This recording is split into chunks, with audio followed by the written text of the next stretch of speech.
What's up, TikTok? What's up, fam? Let's get it going. What's going on? Welcome back to TikTok Live. Let's hope it goes a little better this time. All right, we are about to get into it. All right. What's going on? All right, let's do it.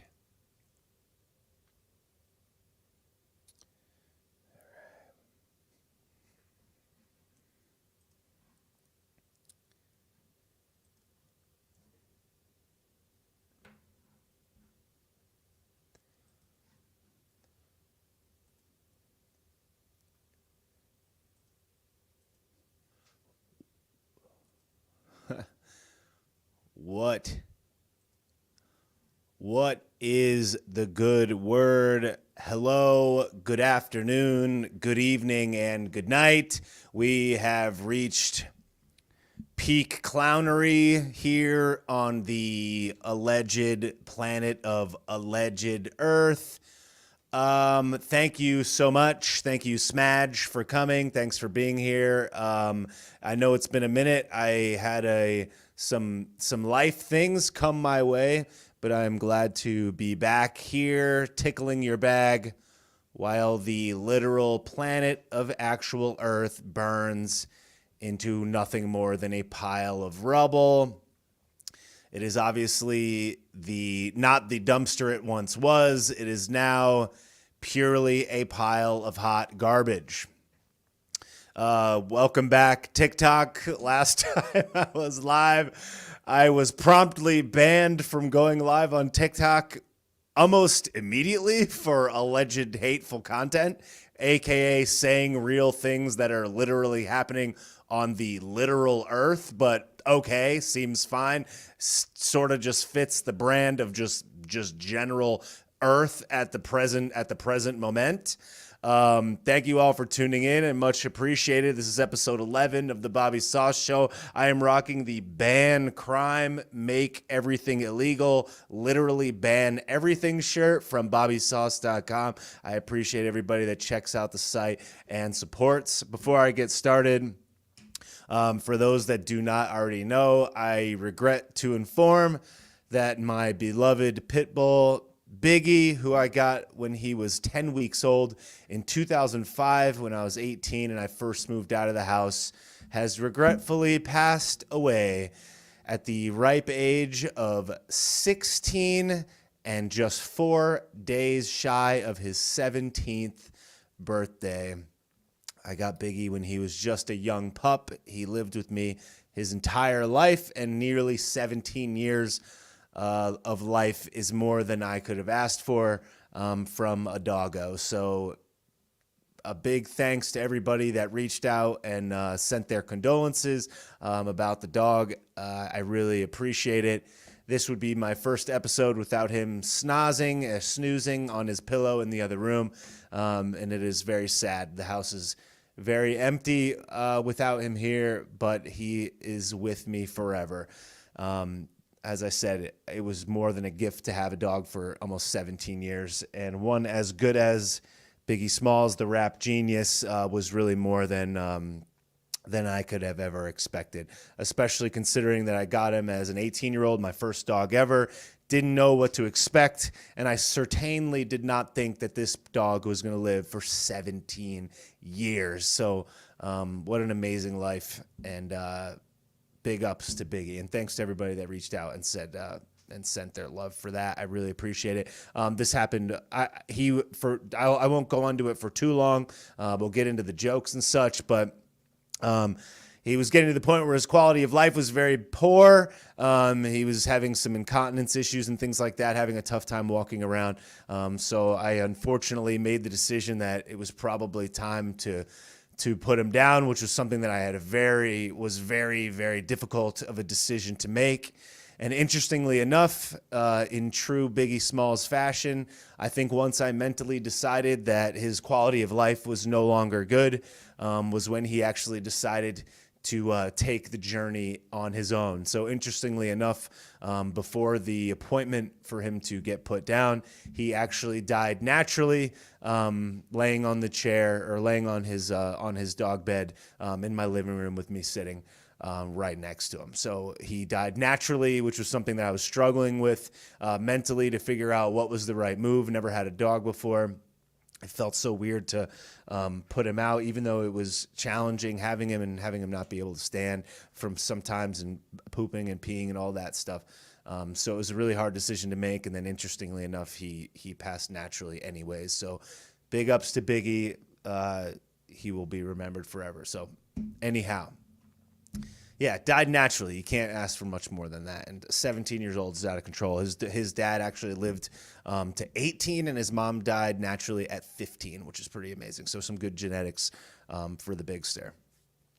Okay, a lot of people actually messaged me some sad stories about their dog, about their experiences and whatnot, and sent a lot of love. So I was really feeling it. Obviously, it kicked me off balance for the week, as it were, and last week was just a challenging time. It's like I didn't know what to do. You come home, he's not there. You wake up, he's not there. It's very, very weird experience, but generally a life well lived and something I'm very thankful for. If anybody's considering a dog, or even specifically a pit bull, who I know catch a lot of flack from a lot of people, the most amazing dog one could ever ask for. So big ups to all the people out there that have dogs, and one more for Biggie Smalls. Thank you guys for reaching out and leaving me your loving messages. I really appreciate it. I read all of them.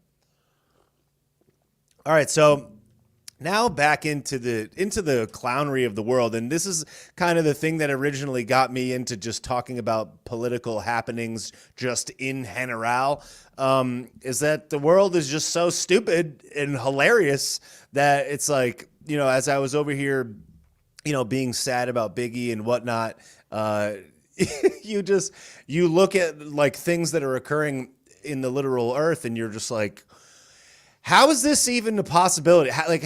In what general universe is it feasible that people are just thinking that this is fine? And I cannot help but be overwhelmed by the maximum clownery just occurring just around the planet of actual Earth. And it all just is kind of coming to a head right now with these midterms, that the people that have been so disenfranchised by the political elite, garbage merchants, trash distributors that are allegedly our moral and intellectual betters, whatever, in politics, especially in America and obviously around the world, we're finally getting a chance to take a little bit of that power back.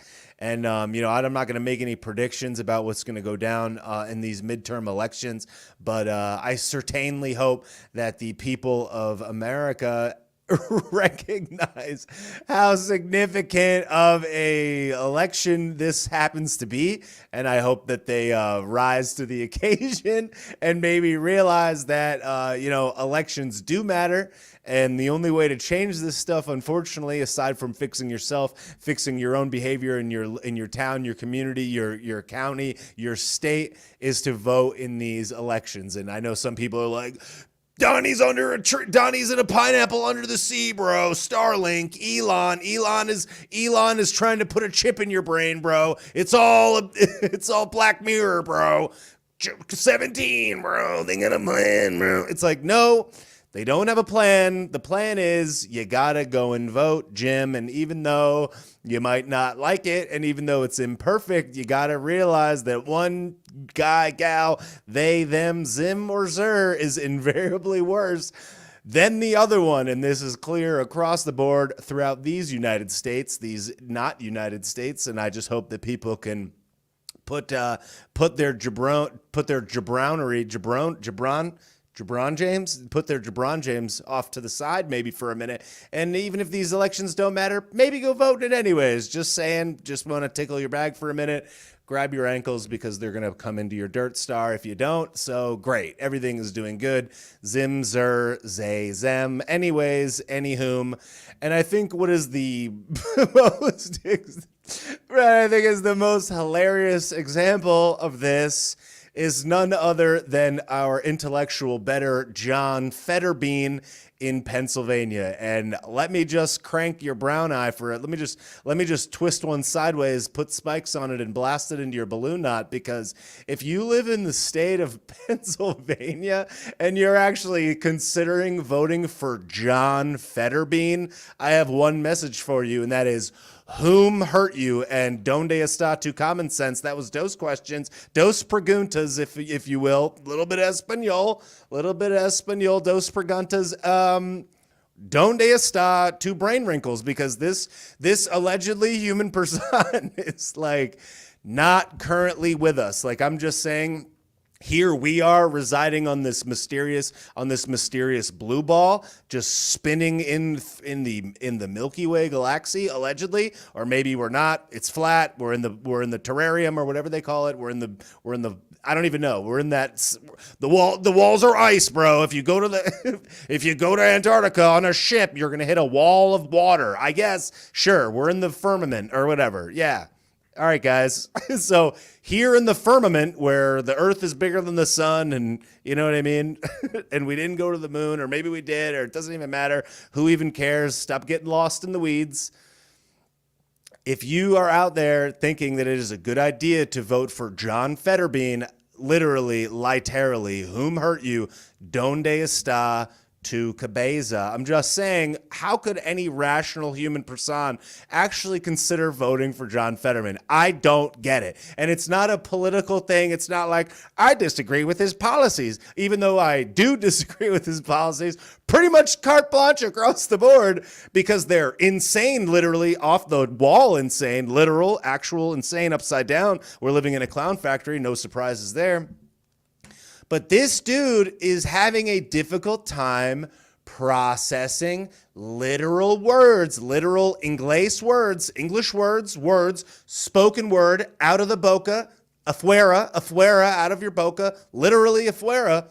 He's having a tough time processing actual, literal human English words.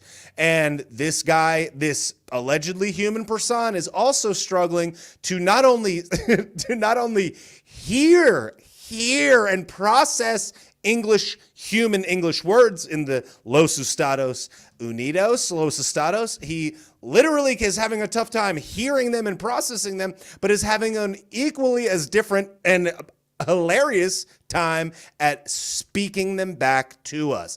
And I find it so perfect of the media and just every literally insane human person on this planet that's like, you're mocking his health problem. No, I'm acknowledging a very truthful and accurate, literal, actual fact. This dude is having a difficult time processing the English language and having a difficult time speaking the English language back to his supposed potential constituents. I don't understand what people think that a state senator does, but you guys are out here literally saying that it's a good idea to vote for literally Fetterbean for a 6-year term. There are only 100 senators in the United States of America, and you're going to give 1/100th of the most powerful seat in this country, with the exception of the executive branch. You're going to give that to a guy for 6 years that can't understand words, that can't speak to you. What do you guys think this dude's going to do? You think that John Fetterbean, who, let me remind you, is literally made of steel, was literally born inside a steel mill. He eats steel for literal breakfast. He eats steel. He's a union guy. He's just a big old union guy. He's blue collar union veggie tray. This dude is not currently residing on this planet. I'm just saying, if you vote for Fetterbean, you're voting for his wife. I'm just saying, she's running the show. Fetterbean is literally being propped up by a steel bar. This dude's not there.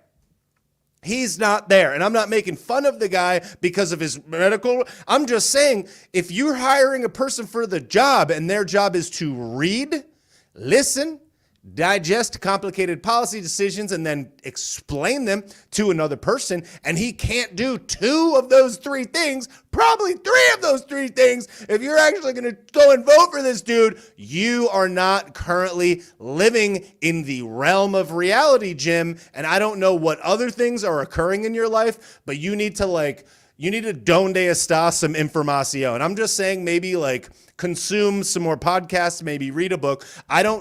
What's in your home. I'm just saying, are you a hoarder? Throw it out. You know what I mean? Go to the garbage can, put it in the garbage can, let them take it away. I'm just saying, you don't have to keep that McDonald's cup. It was used 9 months ago. I'm just saying, if you vote Fetterbean, that's what I imagine is occurring. You know what I'm saying? If you trip over things in your house because you're a hoarder, I'm just saying, you're probably voting for Fetterbean. Just saying, it's just likely. These are facts. These are the truth. These are the facts of the matter.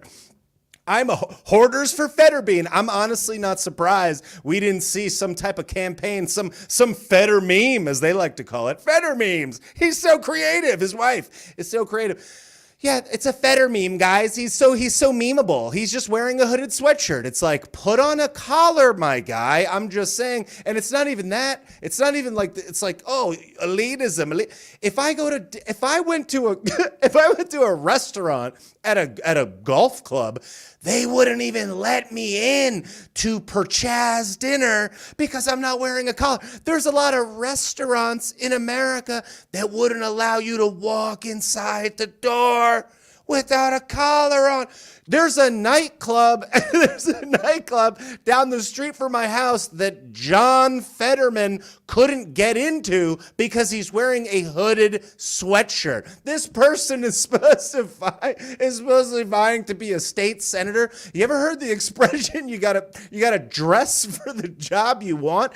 This dude's dressed This dude's dressed probably worse than the poll worker that'll be counting the votes. You know what I'm saying? It's just like, what do you do? If you were going to be in a public place for 6 hours in the counting if you were the poll person at the election booth, you'd be like, you know what? Let me put on a collar. Let me put on something other than my scrumbly bumbly sweatshirt that was laying on the ground under my bed. It's like whom is operating La Cabeza de Fetterbean? I'm just saying, what is wrong with you? Oh, he's relatable. He is relatable. He is relatable. He's made of steel. He is a person made of steel. It's like, no. And if you... John Fetterman couldn't get into most nightclubs in America. But he wants your vote, guys. Got it. And here's the thing. It's like... Fetterbean knows that he needs to put on a collar. I'm not even saying put on a suit. I'm just saying wear a collar. And people, it's like he owns a suit. There was a picture of him like Weekend at Bernie's, like him greeting Joey Baseman. They were both like throttling ice cream cones. Who even knows what they were doing? And it's like, and he's like wearing a suit. And the guy's like, here's a very basic question. His wife's like, we're not here to answer questions. Vote Fetterbean. It's like, what is wrong with you people? These people are sad. And every single Democratic shill account, every Democrat, every Democrat TikToker that's like, hey guys, I shook Joe Biden's hand today. Oh, it's like, what? That's what really cranks your bag. It's like, cool, dude. I went to the White House today and I shook Joe Biden's hand. Roll the clip, guys. And it's like, like Joe's just like, ah. He shakes his hand like in passing, and he's like, oh, I'm never gonna wash my hands again. It's like all they could talk about is they're like, Dr. Oz made millions of dollars by providing a product and service that people wanted and consumed. And I'm not sitting here I'm not here to like shill for Dr. Oz. I'm not even a huge Dr. Oz fan, if we're being honest. But to think that John Fetterbean is better than Dr. Oz is like, you're living in another galaxy, Jim. I don't even know what planet you're in. But all right. So it's just like, it just makes me laugh that people are like, I'm going to choose the guy that can't speak for 10 minutes. I'm going to choose the guy that can't read words. I'm going to choose the guy that can't even explain what he's thinking about. I'm going to choose the guy that I can't have a conversation with, that even the media is having a tough time covering for. And it's like, this debate that they're going to have tomorrow, which I am tuning in, and I want to let you guys know you're the first to hear it. I will be live streaming the Fetterbean debate tomorrow. If I can get access to the live stream, I'm going to live stream it on Instagram. They are going to debate. Dr. Oz and the ghost of Fetterbean are going to debate tomorrow for 1 hour. In this 1 hour broadcast, they're going to be asking the questions. Fetterbean's going to speak. Dr. Oz is going to speak, or at least the alien robot operating Fetterbean's mouth and eyes is going to speak. And there are going to be people, human people, typing out the closed captioning of everything Dr. Oz says and everything, all the questions from the moderator in real time, so that Fetterbean can literally read a teleprompter and then compose an answer.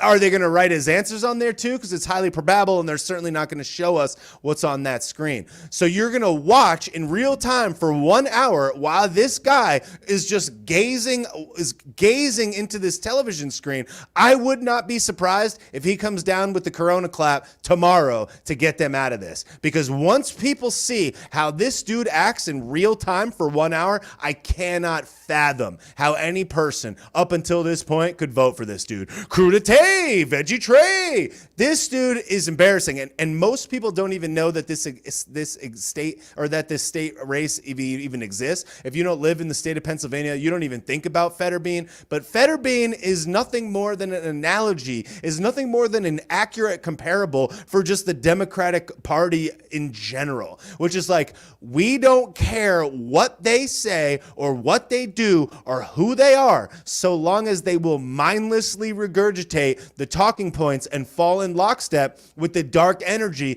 that runs this party and is invariably driving the country and society into the ground, intentionally by design. As it came out today that the United States of America has only 25 days, I believe I read today, of diesel fuel. Our country doesn't have diesel fuel. We're talking about the most developed nation in the history of the planet, the history of human society ever, maybe, allegedly. It depends on what you believe with the Sumerians and such. I believe that there might have been an advanced society before us. Just saying, Earth is probably a lot older than we think it is, because they found that hammer in that rock from like 50,000 years ago, which predates a supposedly intelligent human life where we use tools, but whatever, hunter-gatherer, you know what I mean? Beans and rocks. Or whatever, eating veggies off the bush. Okay, but whatever, yeah, humans exist. So we're only 10,000 years old, or whatever. That's why they found a hammer in a rock 50,000 years ago. That's why they found footprints next to the dinosaurs and the woolly mammoths. But whatever. That's a topic for another time. So anyways, so yeah, it's like, if you're, and like I said, most people don't even know that this race exists with Fetterbean. Who pays attention to Pennsylvania politics if you're not in Pennsylvania? But the races that are occurring right now in the United States are of absolutely massive proportion. And I think that the most significant one, probably one of the most significant ones, in my humble opinion, is the election in Michigan for Tudor Dixon over Gretchen Whitmer. Gretchen Whitmer, for those who don't remember, had one of the most hypocritical Corona clap, lockdown, like top-down authoritarian policies as it related to the mysterious poison air. To the extent where you couldn't go to a Home Depot in the state of Michigan and buy a can of paint. The very moment where everybody was locked down that could have done something productive and actually increased the value of their home or made their living quarters a little bit better by going and buying paint and other items to help improve their home, you were banned from buying certain items in the state of Michigan. And while it was illegal for you to travel to your summer home to go take out your boat, her husband traveled traveled to their summer home and took out her boat. And not only that, the amount of deaths that happened in the state of Michigan, including the nursing home related deaths, you can look them up, off the charts. And Steven Crowder did a great amount of research as it relates to the selection, which you can't even talk about, and going to different addresses of which there were no people there or no houses there. But don't worry, they just placed one in there for Joey Basement, but whatever.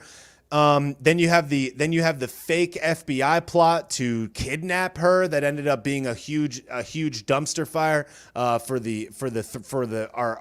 our most storied 3-letter organization. We got that one as well. Her going on TV in a super cool leather jacket, telling everybody how scared she was for a plot that was completely fabricated and fake. And you got the state of Michigan just suffering to a tremendous degree under the rule of this complete authoritarian, total agenda pusher. And if people reelect this woman, I don't even know what to tell you. I feel bad for you. So I sincerely hope that people in Michigan consider Tudor Dixon, who to me is a much better candidate, not only policy-wise, but just in general as a human person. So I really hope that people make that wise decision. In Arizona, probably the most obvious race of all is the one between Katie Hobbs and Kari Lake. Kari Lake spent her career in mass media. She was a widely decorated and beloved news anchor around the state, and eventually realized that it was complete clownery, maximum clownery from her supposed her bosses, her intellectual betters, and she decided to dipset and become a Republican to stand up for herself, her children, and the state that she loves.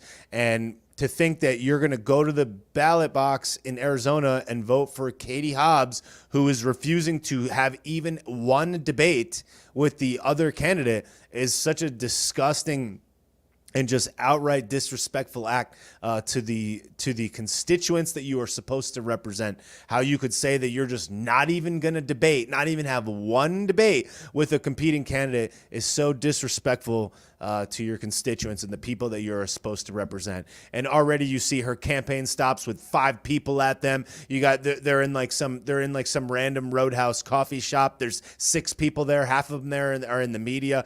She got approached by Project Veritas, and she dropped her Coca-Cola all over the place. So that was awesome. But how anybody could just think that it's a good idea to vote for Katie Hobbs over Kari Lake is absolutely mind-blowing to me. And I sincerely hope that Arizona does the right thing and chooses Kari Lake, because I can't think of a more apt and capable governor than her at this time. So I sincerely hope people choose Tudor Dixon as well as Blake Masters. And I sincerely hope that people are intelligent enough in the state of Pennsylvania to choose Dr. Oz over Fetterbean, because Fetterbean is not currently presently with us, and acknowledging and pointing light on the fact that this guy is not mentally capable of doing this job is not making fun of a medical condition. It's acknowledging the truth. It's acknowledging a fact. And they're like, you're making fun of his condition. It's like, nope. Sorry, it's like, that's not the case, and that's a weak point. So let's look at the things that Fetterbean has said aside from that. Fetterbean alleges that he's this human guy. He's a steel guy. He's here for steel. He's going to vote with the unions. A lot of people would agree that a union in a lot of cases in America is a kind of an archaic practice. People are forced to buy into these unions in part with the percentage of their income as a result. And the union does not always represent them, and they don't necessarily have a huge say in these unions, especially these massive unions like teacher unions that extract cash from their paycheck, pay it up to the alleged supposed bosses, and act supposedly on their behalf, when really they just extract money, and it's the same political top-down authority regime that they would be better off representing themselves independently and keeping more of their money and their resources. But don't worry, because he's a union guy. Good old union. He's made of steel. He's made fun of Dr. Oz for having all these houses. He has all these mansions. He owns rental properties, which a lot of people that have money go and invest in. He purchases rental properties. How are you going to count it against a person that they've generated income in their life and they chose to invest in one of the most tried and true methods of increasing and maintaining and sustaining wealth, which is real estate? Owning multiple houses is something that almost every person with multi-millions of dollars does. So that is absolutely no attack. It's not like he has all these mansions all across the United States, even though he has rental properties. In addition to that, Federbean alleges that he's a good old union guy. He represents the steel workers. He's got a neck. He's got a hoodie on, guys. Okay, well, he's against all the fossil fuels, and he wants to push everybody to this clean energy future where they will needlessly squander countless amount of taxpayer dollars on wasteful programs that will do absolutely nothing to affect the environment at all, and will only create more pollution. Will only litter our what's it called when you don't recycle things? Litter all those things with all these batteries from China. So he wants to take away your ability to produce all of these fossil fuels, which they definitely are doing in Pennsylvania. So all these unions that he represents, he wants to make you lose your job because he wants your energy to be provided by a coal plant, because he wants everything to be electric, because, again, Federbean is not existing here on the planet of Earth with all of us. We're out here on the crust, and Federbean is inside a steel boiler in some factory somewhere because he was born in one. He's a steel man. He's made of steel. Federbean, vote steel. CLOWNERY. Dr. Oz, veggie tRaAaY. Eagles are better than eagles. I'm going to send me to Washington so I can go New Jersey. Jobs are better than jobs. What is occurring? And people are like, vote Federbean. Even Barry O came out and said, vote for Federbean. Sure. And then Amy Klobuchar, there's a video that he posted today where Amy Klobuchar is like, John is my hero. I've looked up to John forever. It's like, no, you haven't, Klobuchar, you liar. What do you mean you looked up to him? This guy was the lieutenant governor in Pennsylvania, of which he did absolutely nothing, but Amy Klobuchar looked up to him? What planet are you guys on that you think that this is actually a real occurrence? Amy Klobuchar was out there like, the lieutenant governor in Pennsylvania. Give me a break. And people are like, yeah, Federbean. And then at apparently the Phillies won the division series or the National League series or whatever in baseball the other night. And now the videos that they're putting out about Dr. Oz is they're like, look, Phillies fans for Federbean. And there's like 15 drunk dudes with like a beer in their hand and a little sign that says like Federbean, like Federbean for the steel mill. And they're like, oh, we'll give you a free Bud Light if you hold this sign on video and say Federbean for Congress or whatever. And they're like, yeah, they're like Federbean. Like, these dudes are hammered. It's like midnight. Their team just won advance to the World Series, and they hand you some piece of paper and they're like, we'll give you a free Bud Light if you yell Federbean at the top of your lungs. Feder woman. They don't even care. And they're just like, look, Phillies fans love John. It's like, do they? These dudes are clearly drunk. They don't even know what's on the other side of that sign. And it would have cost $3.50 for a Bud Heavy or a Bud Light to convince these people to take a film that says vote Federbean for Congress. So good job, guys. Congratulations, Fetterman. You guys are doing great. Everybody's really impressed. And then they cut this video. They cut this video where they're like, Dr. Oz isn't even a fan of the Eagles. And then they mash together all these clips of Dr. Oz attending sports games in different states and then being like, look, he's not a fan of the Eagles. It's like, if you like football and you're in New York City and you're at a Giants Packers game or whatever, and you're like, go Giants, it doesn't mean you don't like the Eagles. It just means you're a person of means that travels and goes to sporting events. And he's like, they like cut all these out of context clips of you to be like, he's like, I'm at the Yankees game, go Yankees. And he's like, eh. he's like, Dr. Oz doesn't even like the Eagles. It's just like, what? Who cares? First of all, who cares? Second of all, who cares? Third of all, what? That is so dumb. When I lived in Connecticut, I liked the Giants. When I moved to Miami, I went to some Dolphins games. I was like, go Dolphins. They're like, Bobby South doesn't really like the Giants. It's like, nah, it's just like sports. Like, first of all, who cares? But okay. And I get it. Sports are important. Steel mill. It's like, yeah, I get it. But is it important? Does it really matter if Dr. Oz likes the Eagles, if he does or he doesn't? This is how low IQ these people think that their constituents are. They think that you're not intelligent enough to understand that whether or not Dr. Oz likes the Eagles actually matters to the life of you, your children, your prosperity, the economy, the amount of crime that happens in your neighborhoods, how different types of businesses get funded, whether or not you're going to be forced to drive an electric car, or whether the next time a mysterious spicy cloud of dust comes out of somebody's mouth somewhere, that you're going to be forced to wear a paper diaper over your breathing holes and sit at home in a pit of despair. But yeah, guys, he doesn't like the Eagles. Duh! John's got steel in his veins. Congrats, guys. He doesn't like the Eagles. Wow, guys. Fetterbean. Vote Bean. What is wrong with you? This is how dumb they think you are. It's sad. Cool. Because that is the direction. You're dumb.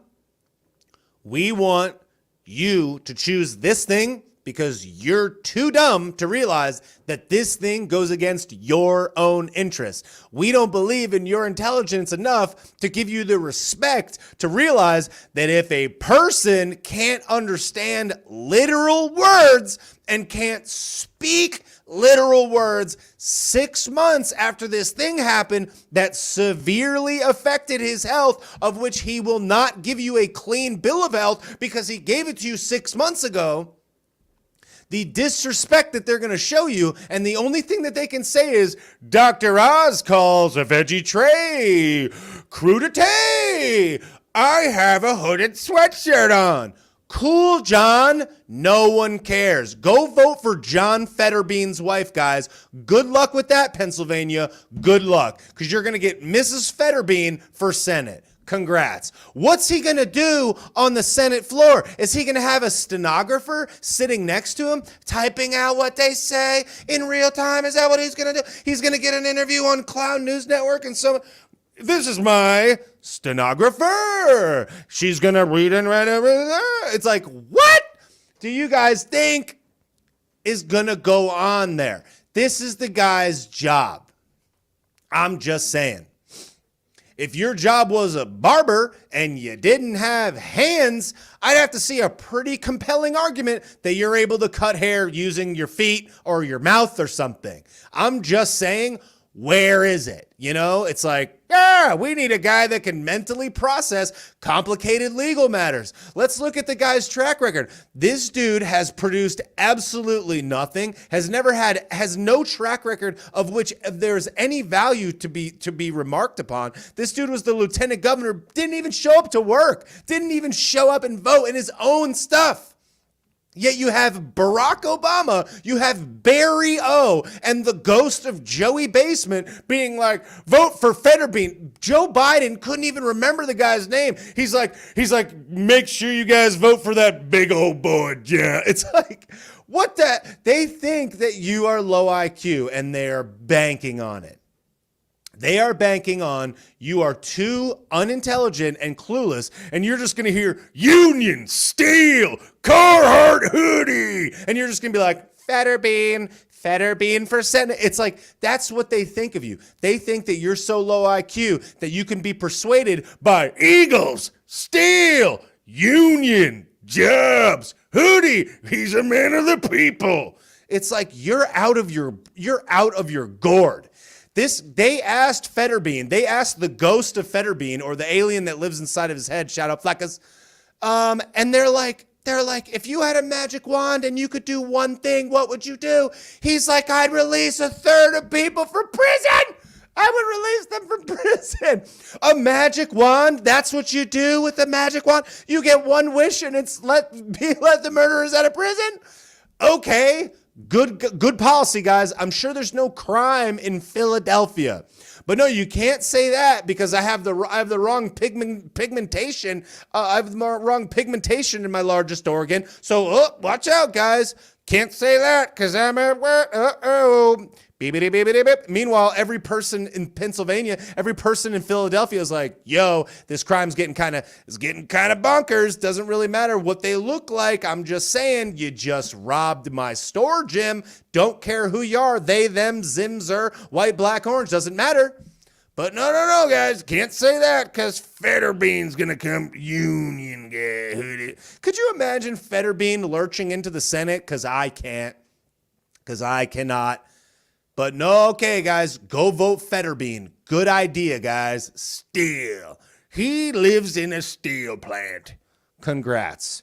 He's like at his rallies. He speaks for 3 minutes. He's like, I live right down the street from here. Fetterbean. First thing I do is be the Eagles. It's like, wow. You're watching a train wreck in real time, and people are out there, especially these creators online, these Democratic accounts on Instagram and TikTok. They're like, Dr. Oz is unrelatable because he earned money. It's like he needs to live in a shack down by the river and wear a Carhartt hooded sweatshirt. Then he gets my vote. He gets my vote because I'm a union guy. Good old union. And if you want to ruin your night or make your night, depending on how you think about the literal planet, I would highly suggest that you go over to my Twitter account, twitter.com/Bobby Sausalito, or just go to followbobby.com and click on my Twitter account. And you will see that I reposted a video that the Fetterbean campaign, aka his wife, posted on his Twitter account, which was, and this is not a joke, this is a real happening, literally a real occurrence. Crudité, John Fetterbean and his wife shot a video in front of a brick wall because it's relatable. It's like, oh my God, it's so funny. They're like drywall is for rich people. They're like, let's do it in front of the brick wall. It's probably like in his garage. So Fetterbean and his wife are sitting in front of a brick wall because he's a bricklayer. He's a union brick. He's made of bricks. He'll stand up for you like a brick wall. He'll represent you in the Senate like a piece of brick. Fetterbean, made of bricks.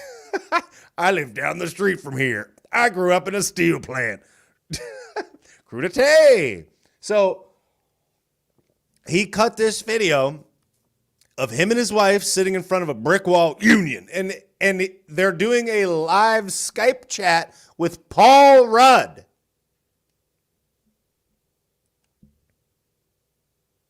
Fetterbean and his wife are doing a live Skype call with Paul Rudd. And he goes, and Fetterbean goes, he's like, I'm having a fanboy moment right now. He's like, I Love You, Man is my favorite movie. It's like, look, that was a funny movie, but that's your favorite movie? I Love You, Man is your favorite movie ever? Have you seen Goodfellas, John? Goodfellas, John? Have you seen it? I'm just saying. Literally, he's like, I'm having a fanboy moment because I Love You, Man's my favorite movie. And he's like, crudité. He's like, I always wanted to, he's like, it's been a dream of mine to read out my favorite scene from my favorite movie with Paul Rudd. And then John Fetterbean and his wife, who sits there laughing and giggling at your expense, Fetterbean and Paul Rudd awkwardly read the lines of Fetterbean's favorite scene from I Love You Man. And Fetterbean, who has auditory processing problems as a result of the stroke that he had 6 months ago, I feel bad for the guy. It's just real. He literally is like, he's like, he's like reading the line. He's like got his glasses all low and he looks like Chuck Schumer. He's like, I can't even tell the joke. Oh my God. It's like if Chuck Schumer was in the Goonies. And anyways, he's got the glasses all low and he's like, crudité. And he's reading the lines and Paul Rudd is reading the lines back and they're acting out his favorite scene from I Love You Man, which you think he would just know the lines by heart if it was his favorite movie and his favorite scene. It's not like it was 100 lines. This is like 5 lines. And he's on a live stream with Paul Rudd having a literal fanboy moment, which he literally says out of his actual face hole. He says he's having a fanboy moment, and you, as a part of the Fetterbean campaign, are supposed to be compelled to vote Fetterbean because he's acting out his movie, a movie scene with his favorite actor, Paul Rudd, who screams Steel Man. Paul Rudd is everybody's favorite steel guy. Everybody's favorite union guy. I bet everybody's over at the steel plant like, yo guys, remember our favorite line from that movie, I Love You Man? Yeah, Paul Rudd is... Yeah, I can remember all the times around the freaking, I don't even know how steel is made. All the people around the steel cauldron, they're all sitting there. They're all covered in ash. They've been working hard all day. They drove their truck to work and they're like, you guys ever seen that rom-com with Paul Rudd? You know, the one where he doesn't have friends and then he makes friends with the guy. Oh, and they're like, vote Fetterbean, dude. What planet are you guys on? Like, what is this? It's like a kid in a candy store. Chat. Hey guys, vote. I know we got this really important election coming up, but you know what the American people care about? They care about me having a fanboy moment with Paul Rudd on a Skype call, sharing it on my Twitter account the day before the election, the day before the freaking thing, before the debate, while there's literally early voting going on. But all I can think to share with you is here's me Skyping with Paul Rudd about my favorite blue-collared movie, I Love You Man. What the hell are you talking? Paul Rudd was like a simp in that movie where his girl had to arrange mandates for him to have friends. And he was like a real estate agent in Los Angeles that was getting like walked over by every guy at work and he had no friends. And even when he had friends, he was like weird and awkward and very feminine and weird about it. And that's Fetterbean's favorite movie ever. What? What are we doing? What are we doing, guys? My favorite movie, I Love You Man. What? You couldn't even come up with a movie that... You couldn't even fake coming up with another movie that would be a little bit more like steel friendly? Like a movie that, I don't know, took place in Pennsylvania, for example, of which there are many. It's like, that's your favorite movie ever? I Love You Man. It's like, I could just see Fetterbean. He's like, Dad, cut me another check. I'm watching I Love You Man at home with the missus. It's like, his dad's like, John, shouldn't you be being the lieutenant governor? And he's like, I make a $13,000 a year salary. I'm a steel guy. And his dad's like, nope, you're not. But all right, John. All right, Johnny boy. Hope you keep busy. Here's another check. Here's another real estate property in your name. But okay, guys, he's a real steel guy. He's a steel man. He lives inside a steel mill. He's at the cauldron just stirring the steel, watching I Love You Man with all his boys. Don't worry, guys. John's on the case, watching I Love You Man. Steel. Nothing screams steel like Paul Rudd. Paul Rudd, peak masculinity. And how awkward Paul Rudd is in this interview is palpable. You can see it. He's like, cool. And Fetterbean actually says in the interview, or whatever, I don't even know what you would even call this. A sad Skype call. It was like a Make-A-Wish call. So you got Fetterbean and his wife on a Make-A-Wish call with Paul Rudd, and Paul Rudd was like laughing awkwardly because he's just like, how is this occurring? Where Fetterbean apparently wrote a letter, and they're under the Pennsylvania, whatever, the federal is his actual office on like some nice Pennsylvania letterhead, and sent it to Paul Rudd that said, I want to act out my favorite scene from I Love You Man. He sent him this letter like a year ago. That's a Make-A-Wish call if you ask me. But all right, guys. Fetterbean for Senate, everyone. Everybody line up and cast your vote for Bean. What are you guys doing? Philadelphia, Pennsylvania, are you guys good? Eagles. What is wrong with you? All right, cool. So tomorrow at 8 o'clock, we all get to witness Fetterbean literally derail on live television. So I, for one, am looking forward to it. Derail like a train. You know what trains run on? Steel. You know, without steel, we'd have no train. And John Fetterbean wants to make trains illegal because he's against fossil fuels like diesel, which powers lots of trains. You know, trains that run on steel tracks. Steel. He's a union guy. If you don't know how unions work or what things are, if you don't know anything about things, vote Fetterbean. If you can't connect basic dots with it, if you can't understand the basic reality of existence, vote Fetterbean. After all, he likes Paul Rudd. It's his favorite movie star. Here he is on a Skype call with Paul Rudd. Steel, union, Rudd. You know, Rudd, like a rudder, like a car. But cars are going to be illegal because crudité. What? Yo, hello. That's going to be hilarious. I'm just saying, you know what my favorite movie is? Fetterbean debating Dr. Oz tomorrow. That's going to be hilarious. I guarantee you there's a 50-50 shot that Fetterbean comes down with the mysterious poison. How much you want to bet? They're just like, Fetterbean or something. There's gonna be something. And if there isn't, they're already running interference and saying oh, John's not good at debates. It's because of the such and such Microsoft Word. It's like they're already prepping the media to say that he's going to be a disaster, because it's not just the debates that this guy will be a disaster.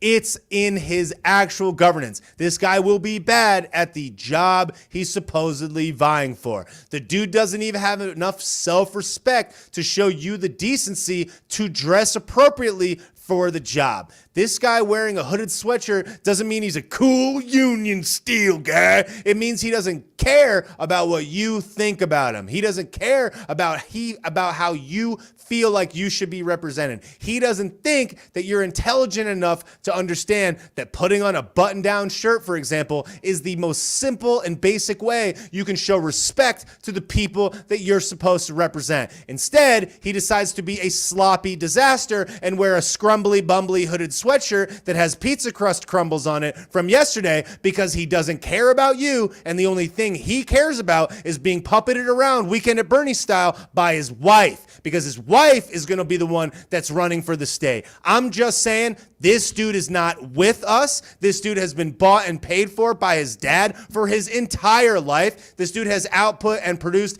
absolutely nothing for his entire life. This guy has garbage policies, cannot speak eloquently, cannot digest basic information, can't read a speech, can't digest a speech, can't talk to people, can't have a basic conversation. This dude is not fit to represent any human person, let alone himself. And people are going to think that they got to go vote for this dude because Barack Obama said to vote for him. You're out of your gourd. Best of luck, Pennsylvania. I hope you get this one right, because if you choose Fetterbean, you're insane in the membrane, and I'll be seeing you in Florida when you move here to escape a Fetterbean run state of Pennsylvania. Best of luck. I hope you care a lot about how the Eagles, who likes the Eagles, because if you vote Fetterbean, you are patently insane. But best of luck, guys. Good luck with the bean. Congrats. Cool.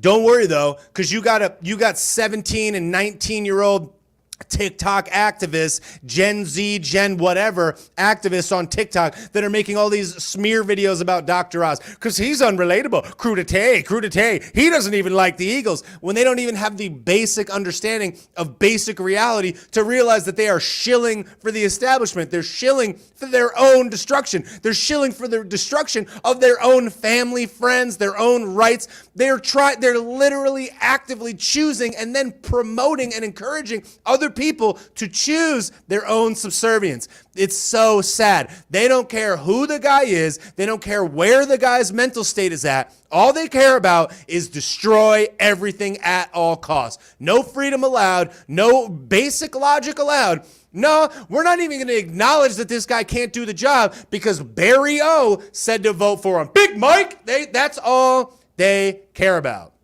And they're like, you're in a cult. You're in a cult. We're in a cult.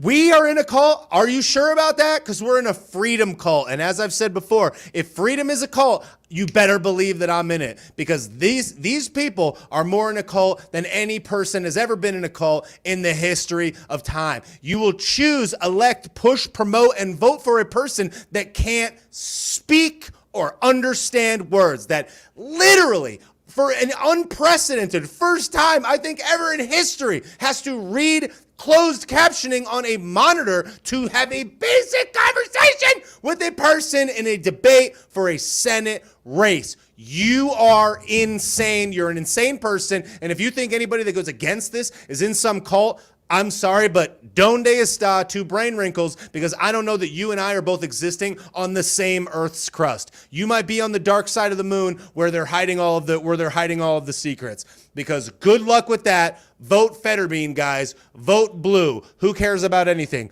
Blue, steel.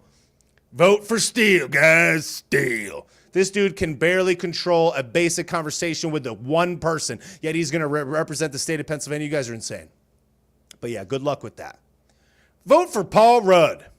I'd rather vote for Paul Rudd, if we're being honest, because at least Paul Rudd can speak.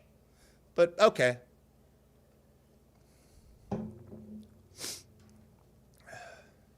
Meanwhile,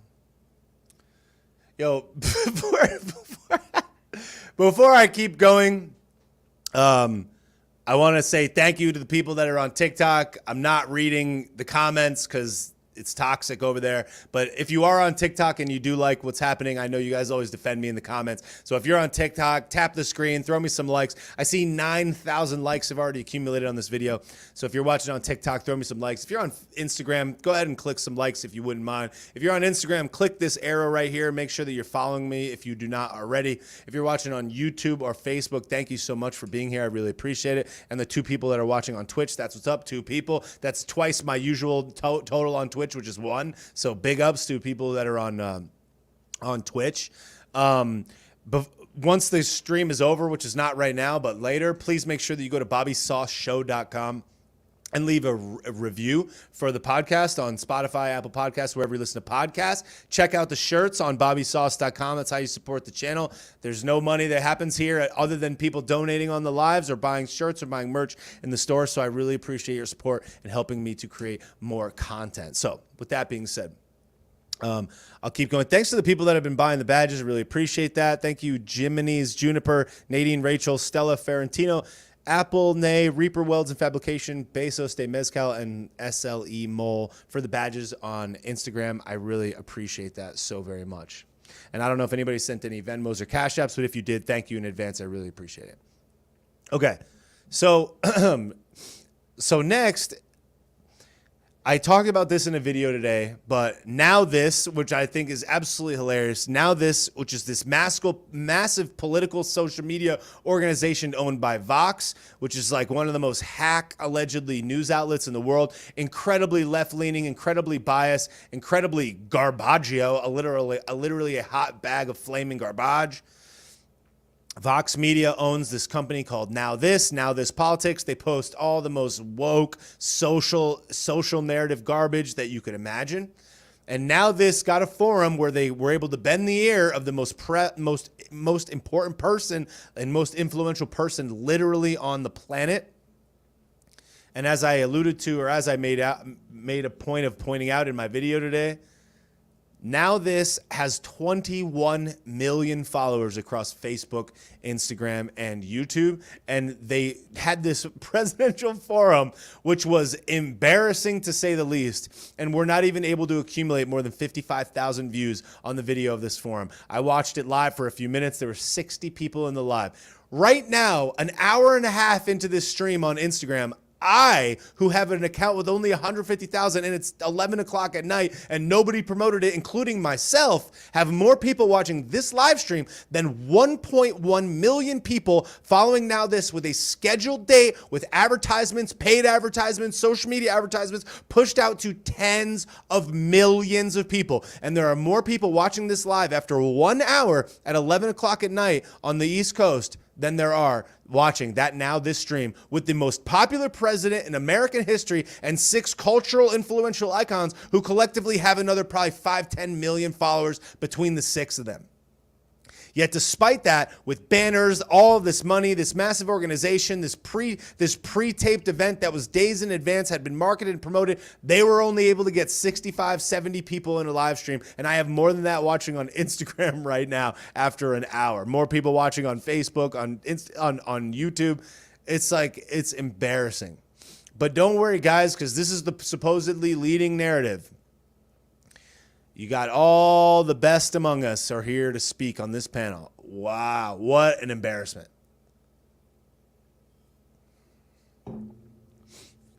And I watched it because it was embarrassing and I wanted the free content.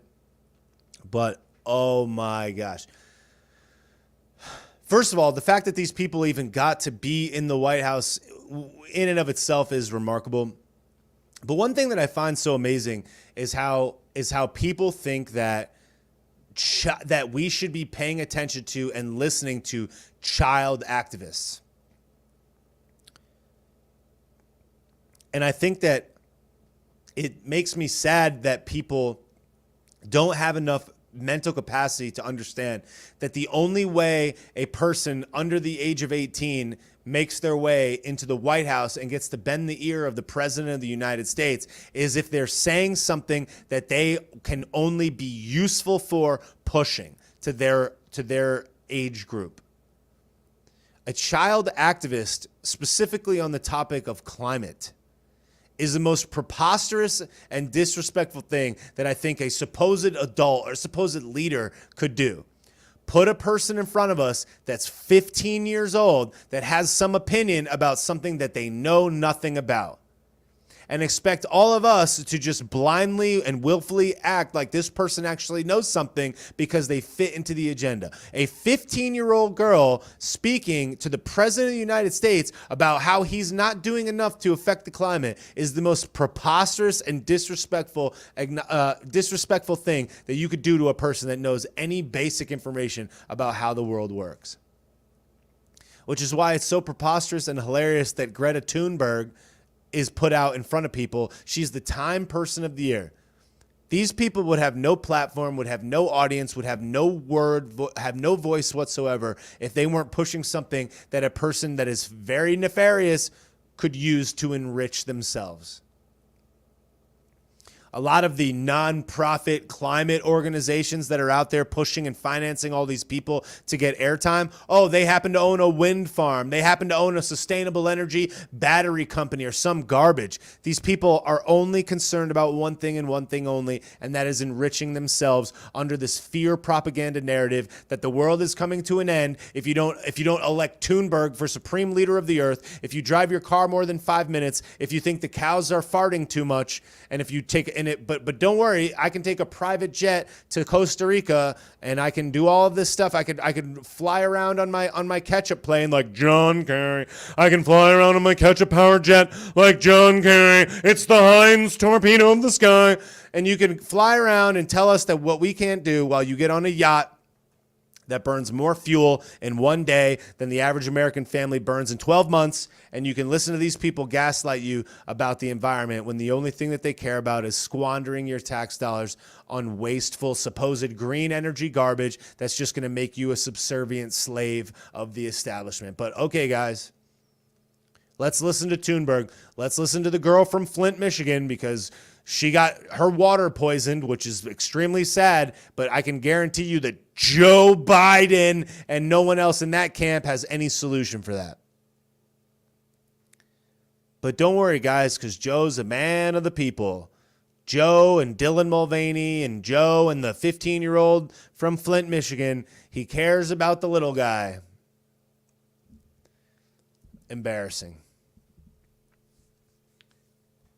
So it's like, we are entering this midterm season with artificially decreased gas prices because Joey Basement and the gang, Pete Boot, Pete Boot, Boot, Boot, Pete Boot, Pete Boot, Pete Boot, Pete Boot, Mayor Pete, because Mayor Pete and the gang are helping to artificially decrease the price of gas by draining our strategic oil reserves to the point that we have less than 30 days worth of diesel fuel in the United States. Not only that, it's reached record prices. It's like, what do you guys think diesel powers? Trucks with food on it, perhaps? Okay, good. Glad we're all on the same page on that. So they're gaslighting absolutely every person that has a rational and basic understanding of reality, lying to you about where the country is really at. You got Joey Basement throttling a waffle cone, stuffing it down his throat hole, talking about how the economy is strong as hell, while every single person that's not worth millions of dollars is suffering, paying more money for gas, more money for oil, more money for rent, more money for insurance, more money for a car, more money for travel, more money for airplane tickets, more money for healthcare, more money for college, which they were responsible for inflating the price of by offering backed loans by the taxpayer so that the colleges had absolutely nothing to do but decrease the quality of their supposed service while increasing the price of it. And as a result, you have this economically strapped country in a financial tsunami, and all they're trying to do is just kick the can down the road just another couple weeks until the midterms, while putting in front of you a guy that can't understand the English language very well and can barely speak, and saying that this guy should be the senator in a prominent U.S. state, and saying that Katie Hobbs should be the governor of Arizona, but she's not even going to speak to you in a debate. And Herschel Walker is supposedly a bad senator because of what happens in his personal life. And they say he's not so bright. Yeah, he's not so bright. That's how he accumulated millions of dollars, was a success in his career that he chose. And you may not agree with this guy's policies, but you honestly think that Raphael Warnock, who's been gaslighting you and doing absolutely nothing for the state of Georgia, and Stacey Abrams, they're really going to help Georgians out? You're kidding yourself. So they parade you around with all of these people that are just merchants of darkness, where you have a photo of Stacey Abrams sitting in a room with her diaper off, with a grin ear to ear, with a room full of kids all wearing diapers 2 years after this thing even started. All these kids that were at very little risk of anything, and obviously she's not afraid of risk because she is clearly at risk by just looking at her, is not wearing her diaper, but all the kids, all the subservient kids, put your diaper on, guys, because we got a photo op. And if you're going to go to the polls in Georgia and vote for Stacey Abrams with an existence of a picture like that and the policies that this person has espoused, good luck. Because like him or not, the governor of Georgia actually did a pretty good job at opening up. And the state of Georgia prospered as a result. And even Donnie Baseball, call him for what it is, and Anomaly has pointed this out a number of times, which I appreciate. Kemp was one of the guys that wanted to open up the state of Georgia, and Georgia economically prospered as a result of this decision. It was the right decision. Donnie didn't like it at first. But if you're going to go and choose Stacey Abrams, who is going to be an activist, best of luck.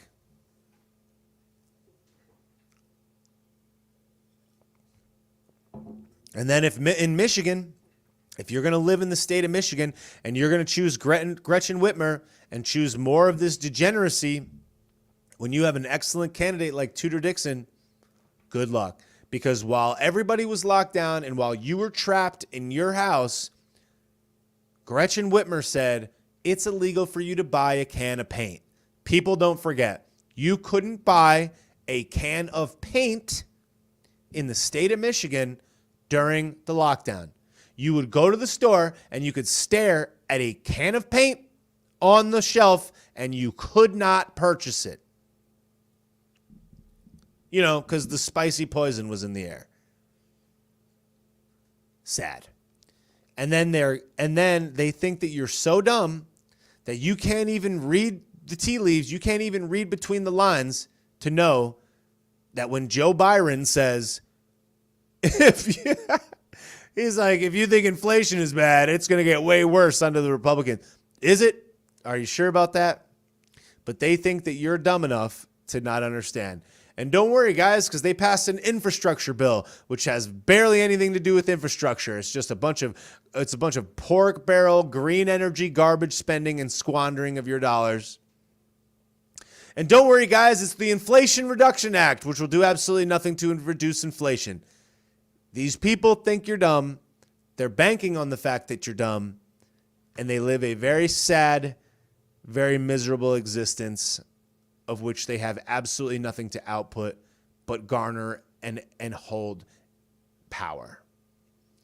But they'll gaslight you right back to you, and they'll say, I'm fighting for freedom. Like Gavin Mussolini, the heavily lacquered, greasy sun god of San Francisco, Gavin Mussolini will cut videos on TikTok and Instagram talking about how we're maintaining Californians' freedom. We're for freedom. Freedom of what, psycho?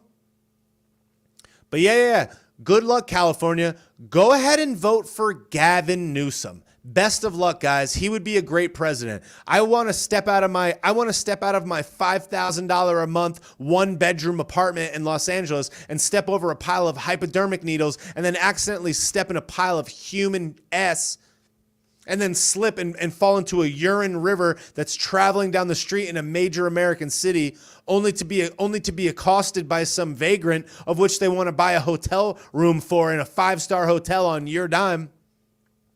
Oopsie daisies, I parked my car too close to the tent encampment, and they actually smashed my window and the window of 150 cars. But don't worry, guys, because Seth Rogen says it's just part of living in L.A. Shut up, Seth. Go make your pottery. But yeah, guys, vote for Gav. Best of luck to you. He's fighting for your freedom, guys. Oh, it's been 8 months and 29 days. I'm not feeling it, though. Clapped. Freedom. Freedom. Good job, guys. You're doing great. Congrats. Everybody vote for Gav. We're all doing good. And then tonight in Florida, the one debate between Ron DeSantis and Charlie Crist was embarrassing, to say the least. And the fact that any person can be living on the earth and actually think that Charlie Crist is the best decision for the state of Florida is mind-boggling to me. And they'll say the same thing that Gavin says. You're a bully, Ron. You like to bully people. Oh, he likes to bully people. Oh. So I guess telling a 4-year-old that they might be another Gendy and saying, you could just lop off your bags. Just lop your bags off and you could be a boy too. I guess that's being a bully. Okay. Just tell the 13-year-old boy to dice off his Pen 15 because he could be a girl too. Just wear your dress, guys. Lop off the Pen 15. And you can be a lady too. Just take these. It'll block it. It's a blocker. Blocker, blocker, blocker. Best of luck. You can't buy a can of spray paint in America if you're 17 years old. But these people have the audacity to say it's disgusting and inhumane that you would say that a 15-year-old can't get their Pen 15 chopped off by some psycho demon money grabber in some hospital somewhere that is a merchant of the darkness and will intentionally maim you for the remainder of your human life for a little bit of that sweet, sweet cash. But yeah, it's inhumane. What a bully. You're such a bully, Ron. Quit bullying. Got it. This is the supposed society. This is the world that they want us to live in. It's disgusting to say that, hey, if you're 15, maybe don't slice off your bags, you know?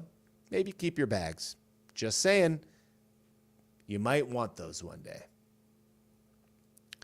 But I can say, I believe in Santa Claus, and I believe that my Pen 15 should be sliced up and inverted. Okay. What a bully.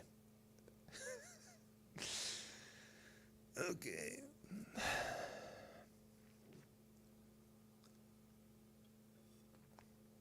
So yeah, we're doing great. The world is on fire. And the youth among us think that the best way to fight oppression, I guess, is to throw soup on paintings and glue their hand to a wall or something. You got all these like unhinged kids, very sad inside. Definitely not on an organized sports team. Definitely sad. Probably eating lunch alone like Steven Glansberg. But they found one other person equally as sad as them. And they're like, hey, you want to fight climate? Let's throw a can of tomato soup at a painting. And everyone's like, good job. You really showed us, guys. That soup really woke us all up. Yeah, but we just have unhinged people running the dialogue here on Earth. We have unhinged people that they're trying to get to vote in elections. Jeez, you got unhinged people running for positions of power, and people are like, yeah. So, we're doing great. We're doing really good. Anyhow, I want to read some of the comments because I try not to get distracted by the comments while I'm on here talking because it throws me off my train of thought. So thanks everybody for being here. I'm going to read some comments for like 10 or 15 minutes before I go.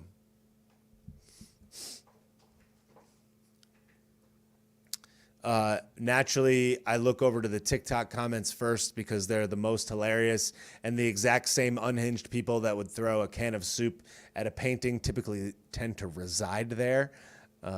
So I do think that there's generally some funny comments on the TikTok. I see somebody just said, "What planet do you live on?" to another person in the chat, so that's hilarious. I assume that person is saying lots of really intelligent things.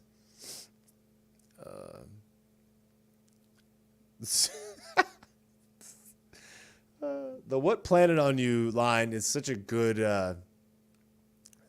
line. Did you see what they did where Matt Walsh was speaking? I did see some spray paint and some defacement of public property or private property or whatever. I didn't look into it too much today because I was focused on this other stuff, but yeah, I mean, nothing surprises me anymore, so I'm not surprised by that even in the slightest. Somebody said his colored purple hair like Jeffrey Dahmer glasses for Dems. That's a really funny comment, but I would say no, because I don't think that the color of your hair dictates, your general disposition to life. It's much more likely, so I think that you can't give a blanket understanding where like like I have a friend that has pink hair that is, a staunch conservative. And she's awesome. And if you look at her, you'd think like that must be a liberal, but she's not. And people think that about her, and they'll talk to her about liberal things, and she's not that. And then they're very surprised to find out that she's actually smart. Go figure. Somebody said, what do I think about Joe saying 8 rounds? Yeah. I mean, obviously the guy knows absolutely nothing about firearms. This dude is not there. He's not living with us. I mean, obviously he misspoke. He meant to say magazine, but he said magazine a couple seconds later. It's just the guy's not here. The guy is balls deep in a waffle cone. This dude doesn't know what's going on. So it's like, do we even care what Joe says at this point? This guy is not currently residing on this planet.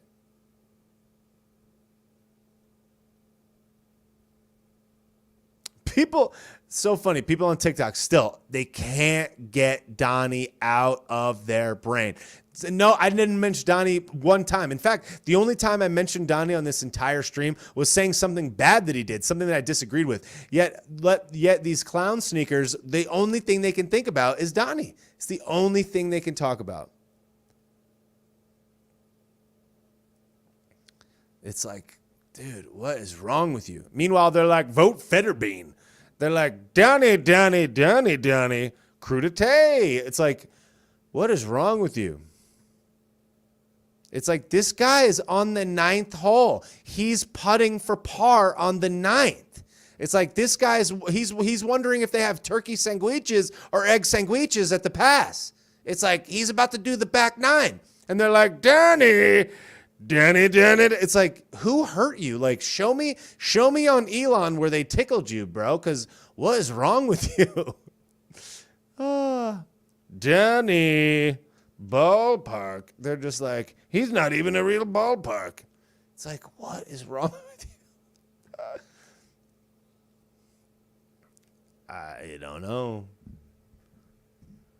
Little do they know this movement is bigger than ball game. Yeah, don't let him in on the big secret that we weren't here for ball game. We were here for the policies of which ball game stood up for us at the time. Imperfect. Don't agree with everything that he did. A lot of things, some of the things that he did, not good. The lockdowns, all of that, the juice, no good. Very not happy with that. But better than Joey Basement. 100. Better than Hill Dog. 100. I mean, is it even a comparison? It's like people are so stuck in this endless loop. It's like, who hurt you? Donde está tu brain wrinkles, fam? But they're just like, Donnie. It's like, Donnie is throttling a turkey sandwich with Havarti on the 9th hole. He's about to do the back 9. He's 1 under par. Like, get him out of your brain. Who hurt you? Like, literally, whom hurt you?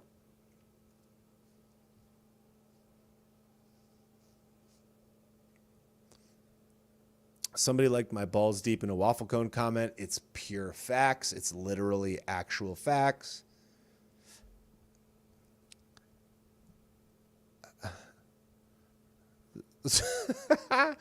Well, yeah, I really hope. Look, I think there's going to be a lot of very interesting things that happen in the next 2 weeks. The Q3 third quarter GDP numbers are going to be announced, I think, this week. I think the 28th, I want to say, or maybe the 30th. I don't know. Q3 GDP numbers are going to be announced in the next couple of days. I don't think they have already. I got to check. I'm pretty sure they haven't because we would know. And I predict that they will announce a third consecutive quarter of declining GDP in America, which is basically impossible to say that we're not in a recession when we obviously are. but 3 consecutive quarters of negative GDP, unless they fudge the numbers, which is entirely possible. I wouldn't be surprised if they do. I wouldn't be surprised if they fudge the numbers about the GDP and then correct it after the election, which is highly probable, and they've done that a million times. So I wouldn't be surprised if they did that. But I think when they come out and say we have a third quarter of declining GDP, we got 25 days of diesel fuel left, the strategic petroleum reserves have been drained next level, you got OPEC saying that they're not going to drill for any more oil and the prices are going nuts. The diesel is nuts. You got the winter incoming and all of this stuff going down as it relates to the fuel prices and the food and the inflation that's going to continue.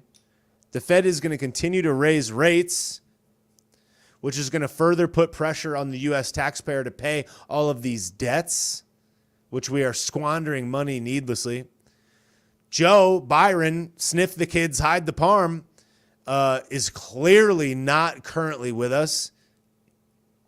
He's got a waffle cone stick halfway up his brown eye. The guy doesn't know what's going on. He's eating a Choco chip that's actually more capable of running the country than his actual brain.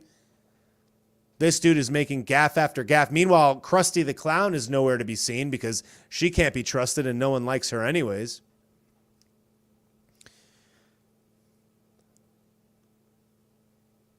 We've got this looming threat where now Byron is even blaming the inflation on Putin, which is just priceless. You got this escalating proxy war overseas where one corrupt dude is fighting some other corrupt dude, and all these people are getting clapped as a result in the interim. And then you got people parading around, these people that are not even mentally capable of understanding basic conversation, and they're trying to get them to run for 6-year positions in one of the most powerful places in the land, in the world. So I think that I'm super excited to see what happens on the 8th. I expect a lot of ballot counting bamboozlery. I expect a few more false flag type situations. I saw today that there was some type of situation in, I believe it was St. Louis, that was stopped by a good guy with a protection device, which is interesting. I predict that we're going to see incredible financial pressures on the lower and middle class this winter as the cost of heating oil and natural gas will be through the roof, including electrical costs. I think that people are going to start coming down off this high of the fall and the summertime, and the majority of the country is going to start to get cold as it does around this time of year. Halloween is typically the last piece of fall before it starts to get no good around the country. And I think that people are going to start kicking on that heat, and they're going to be like, eee. You got major American tech companies and large corporations like car manufacturers that are decreasing production. You have the largest company in the world, Apple, ramping down production of the new iPhone because everybody wants a new phone, but they can't afford it. So you got all these signs. You got companies like Amazon, Facebook. You got companies like Facebook, like laying off employees. All these other companies starting to downsize. You got billionaires all saying we're in for a recession. You got all these predictions, all these people financially predicting that the market will continue to go down another 10 to 20%. I, for one, can say with experience that my stocks are in the tank. I've lost probably about 75% of my portfolio in the last 12 months, thanks to Joey Basement. And I mean, they were already inflated and they were already artificially high to begin with, but nonetheless.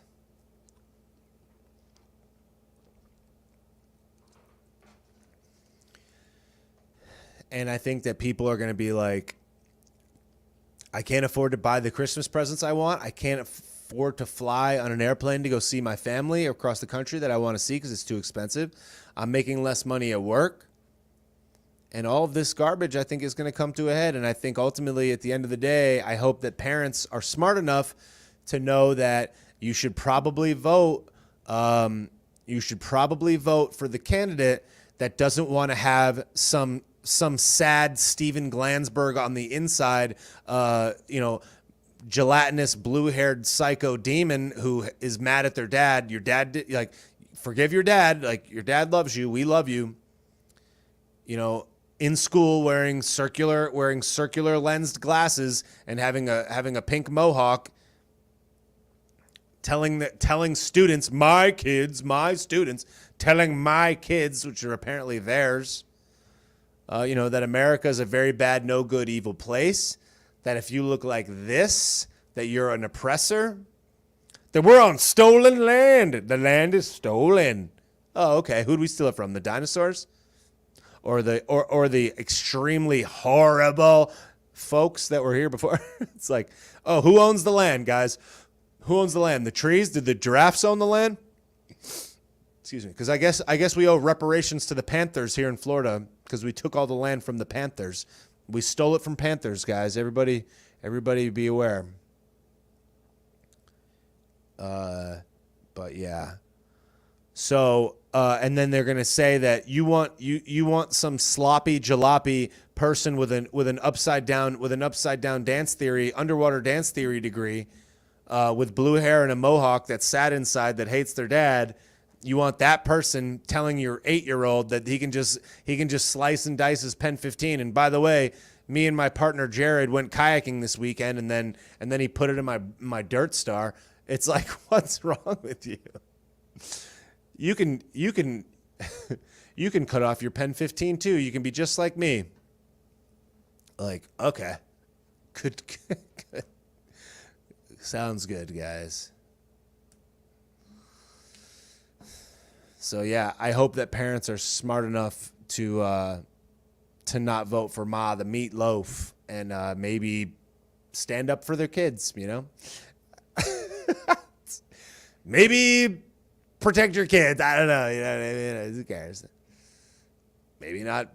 Maybe don't have them have the diapers, or maybe don't have them get the mysterious potion from the corrupt company that made more money than any pharmaceutical product in American history, made $65,000 of profit a minute for 2 years straight. Maybe don't vote for that. Maybe don't vote for that. But yeah, guys, sounds good. Glad we're all doing well. Yeah, like, again, I love the tick snap. Somebody's making fun of me. They're like, homie's using a whole podcast setup for a TikTok live. Oh, really? Is that what I'm doing? Yeah. Well, this mic is connected to Facebook, YouTube, and TikTok, and Twitch. I have an Instagram feed going here. This video will go on all major platforms, and I am recording a podcast right now. But sick burn. This guy's using a whole podcast setup for a TikTok live. It's like, nah, jabroni, I just set up a phone and put TikTok on to stream while I was already doing the other thing. But sick burn, do another one, Ma the meatloaf. I'm just saying, the meatloaf. He's like, got him. It's like Steven Glansberg. That's all I have to say. Why won't anybody eat lunch with me? Ma! The meatloaf!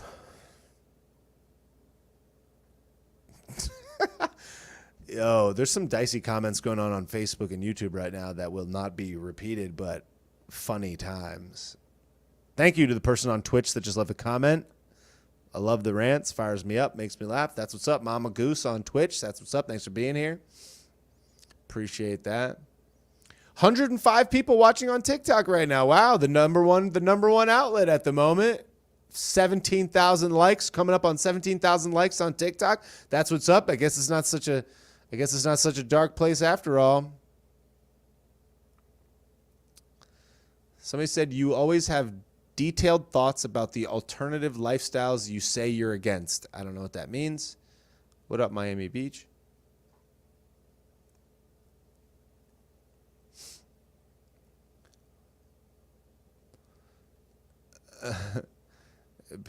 Again, the comments are also getting dicey on Instagram, which is always a treat. People are just getting spicy late at night, which is fine. I'm here for it. Somebody said, you live in Florida. What kind of vest are you always wearing? It's a weighted vest from First Form. It has a 20-pound or 10-pound metal plate in the chest and another 10-pound plate on the back, and it just makes my walks more difficult, and it's better exercise. I share the links for First Form often in my story, yet even though I've shared it 5,000 times, people are like, why the bulletproof vest? What are you afraid of? I'm like, you. Somebody on TikTok said DeSantis for president in 2024. Maybe, probably not, but maybe. Steven Glansberg must have a crush. Yeah, I agree. Oh, somebody said that I'm in the closet. You're projecting, fam, but good one. Sick burn. Have you recovered 100% from the throat surgery? Yes, I have. It has been brought to my attention that I don't snore when I sleep anymore. For those that don't know, I got my tonsils taken out because I have sleep apnea, and supposedly I don't snore anymore, so that's awesome.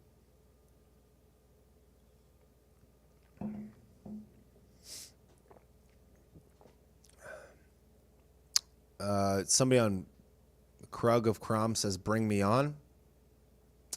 Compelling argument, but I'm all set with that right now. Thank you. KC77 on TikTok is clearly living in a pineapple under the sea. He said, America first is a slogan from a very bad organization.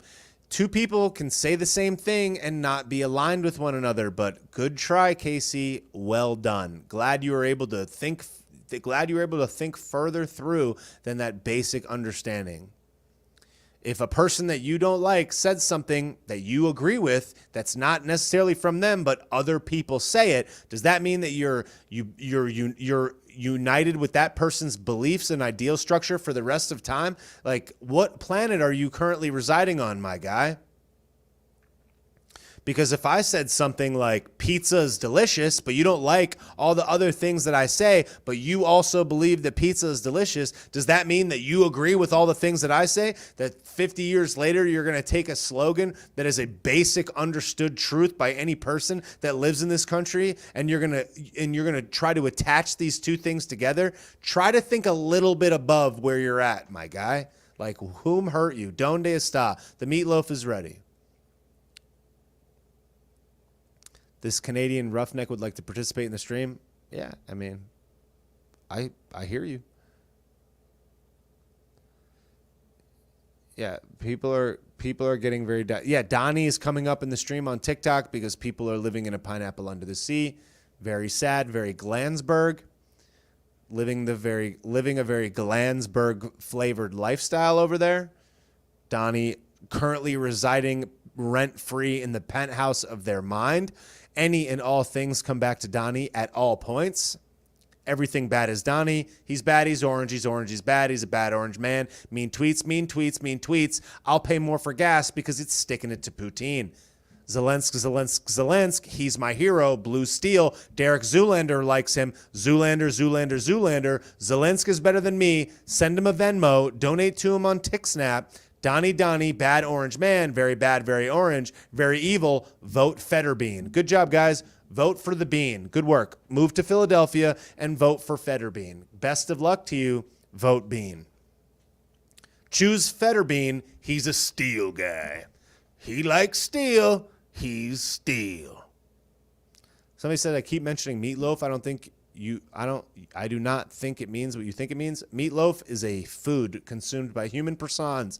In the movie Wedding Crashers, there is a joke that involves meatloaf. If you associate meatloaf with some other thing, that's on you. I'm talking about meatloaf from that movie to indicate a person who lives at home with their parents, and they want the parent to make them the meatloaf, while they are also simultaneously on TickSnap trying to make fun of me in the comments.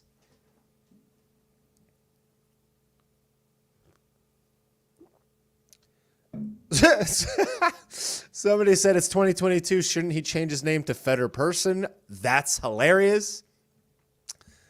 Literally, Ma, the literal meatloaf. That is funny. Oh yeah, somebody didn't know what meat. Yeah, Ma the Meatloaf. It's a scene from Wedding Crashers. No, not Wedding Crashers. No, yeah, Wedding Crashers. A scene from Wedding Crashers. Ma the Meatloaf. Look it up. Just type in Ma the Meatloaf on YouTube, and you'll see the scene.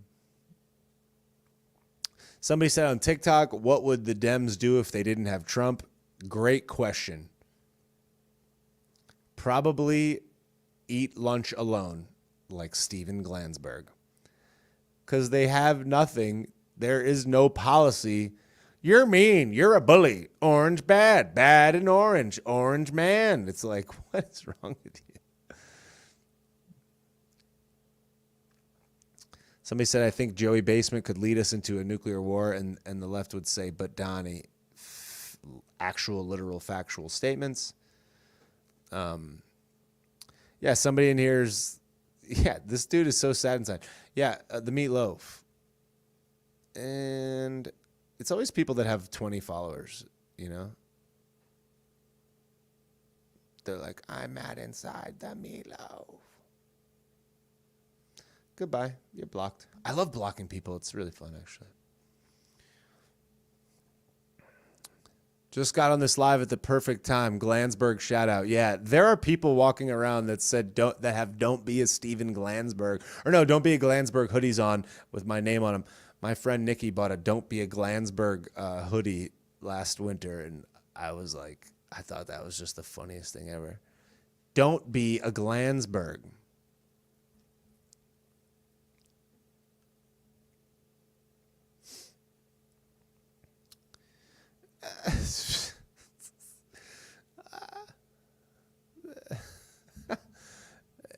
I see people. I saw somebody said, "How about Trudeau?" Yeah, I mean, best of luck. Canada had the opportunity to elect somebody different, but they chose True Dumpster Fire. So best of luck with that. Another good one.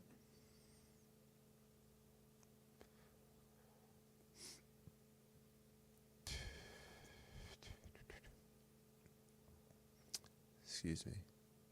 17,100 likes on TikTok. Appreciate that. If you're watching on TikTok right now over here, make sure that you follow me. I don't know where the button is, but make sure you hit the thing and follow me if you're not already. Follow me on TikTok and hit the button. Give me some more likes. Let's get some more people in here to slander me. It's always fun. It's always good. It's good jokes.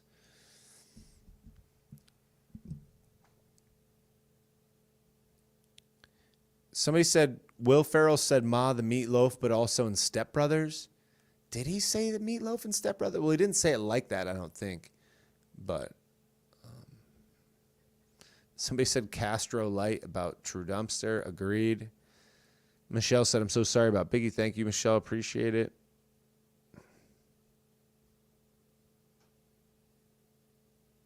Somebody said, so sad for the J6ers. How are these people going to get out of there? I have no idea. Hopefully that all changes in a couple days. That's what we're about to find out.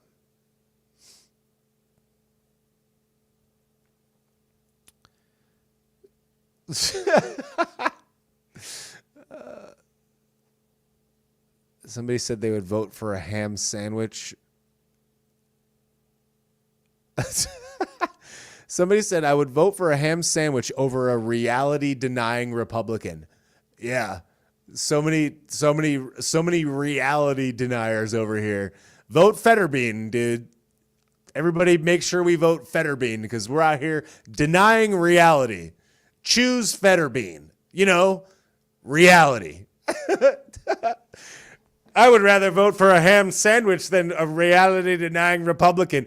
You know what? That's so funny that you say that because you had the opportunity to vote for a ham sandwich. His name is John Fetterman. Good luck. Vote ham. I would rather vote for a ham sandwich over Fetterbean because at least a ham sandwich couldn't mess anything up. Holy Christmas. Oh, man. Somebody said, I'd vote for a half-eaten chalupa over Trump. Cool. Congratulations. Again, Donnie remains rent-free in your head. No one's talking about Donnie but you. You guys have absolutely nothing to say about anything that matters. The only thing you can think about is Donald J. Ballpark. The guy's on the 9th hole. He's eating a turkey sandwich. He's putting for par. Move on. Start to think. Get back into reality denying. Come over here where the reality is denied, but you're obsessed with a guy who is putting for birdie. Good luck. Best of luck, guys. Vote Abrams. Vote Fetterbean and Abrams, for freedom. You wouldn't want more than 9 shots in a bullet, more than 9 hits in an ice cream cone or whatever. Best of luck. The meatloaf is literally ready. You're doing great.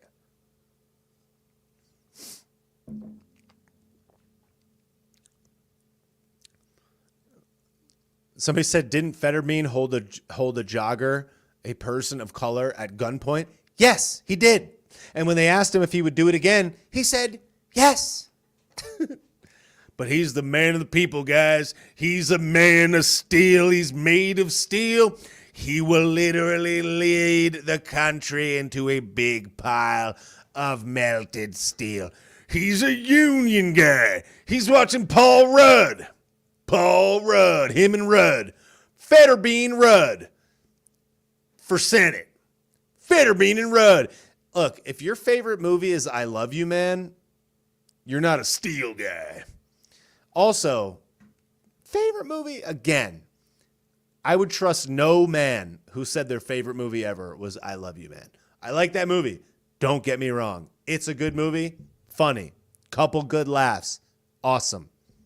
But you're going to pick I Love You, Man over literally anything. It's like I could think of 5 better movies with my eyes closed. Have you seen The Shawshank Redemption? You think I Love You, Man is better than The Shawshank Redemption? You think I Love You, Man is better than Goodfellas? You think I Love You, Man is better than any, literally any other movie ever? You think I Love You, Man is better than Blow? Really? Okay. You think it's better than A Bronx Tale? You think it's better than Casino? You think it's not even better? I Love You, Man's not even better than The Green Mile. But yeah, I Love You, Man. It's my favorite movie ever. What about Step Brothers? Step Brothers is funnier than I Love You, Man. What about Wedding Crashers? Wedding Crashers is funnier than I Love You, Man. What about what's the movie where Will Ferrell goes to the college campus? Old School. What about Old School? You're going to tell me that Old School is not funnier than I Love You, Man? Come on, man. Literally. Yeah, Forrest Gump. Forrest Gump is not a better movie than I Love You, Man? Come on. Somebody said The Truman Show. Yeah. But somebody said Along Came Polly. Yeah, I don't know about that. We're going streaking. Yeah, Hank the Tank. Your favorite movies, I Love You, Man. What? That should be enough to disqualify Fetterbean. You're telling me some guy's working in a steel mill and they turn on Fetterbean and he's like, look, he's doing a live stream with Paul Rudd. And they're like, sick. Can't wait to talk about this tomorrow at the steel mill with all the boys. I love you, man. Hey, guys, you want to crack open a couple of brewskis and put I Love You, Man on the TV? Let's go. Funny jokes about not having male friends. Let's go. Overly effeminate man with no friends. Let's go. Steel. He's a relatable Los Angeles real estate agent whose wife wears the pants in the relationship. Steel. Union guy. It's like, what? What are you doing? Yeah, guys. You're going to tell me I Love You, Man is better than The Dark Knight? The Dark Knight Rises? It's better than that? Come on. Steel. Rudd. Paul Rudd. So all these steel workers and Fetterbean, they must have been jacked up when Paul Rudd won Most Sexiest Man Alive in People magazine. They're like, look, it's our boy Paul. Can't wait to get him on a live stream so we can act out my favorite scene from my favorite movie, I love you, man.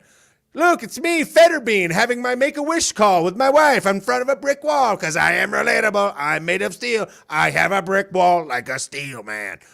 He's like, and then crudité. It's like, watch the clip. Go to my Twitter and watch the clip because it's hilarious. And Paul Rudd's like, sick. I couldn't wait for this to happen. Meanwhile, there's a guy off camera like that to Paul Rudd. He's like, it's Hillary. It's like Hill Dog's off camera. She's like, I'll take you to Haiti and do what I did with the rest of those kids. You know, some people get that joke. Too much, whatever. What happened in Haiti? Hill Dog, just saying.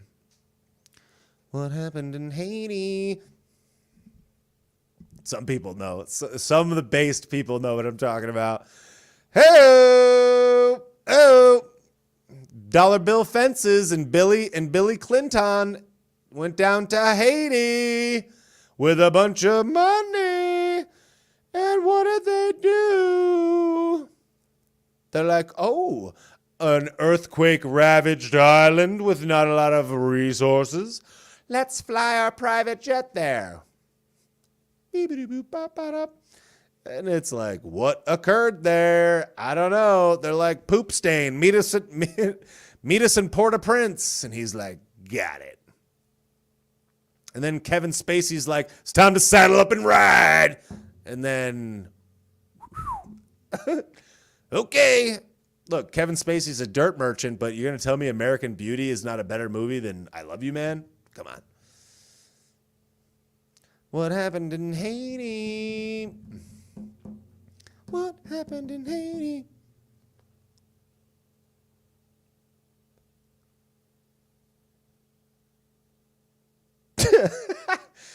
Funny comment on Facebook from Chris. Can't say it though, but funny comment. Somebody said on TikTok, is the host Borat? Yes, I am Borat.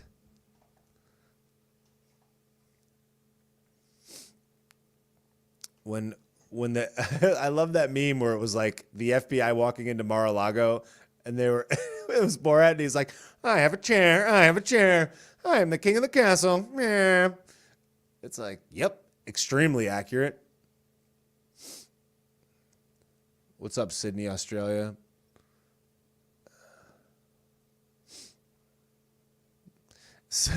Some profile pictureless person on TikTok that's probably definitely a real person. They're like, it's sad to see a grown man that can't stand living in his own thoughts. Is it? Is it?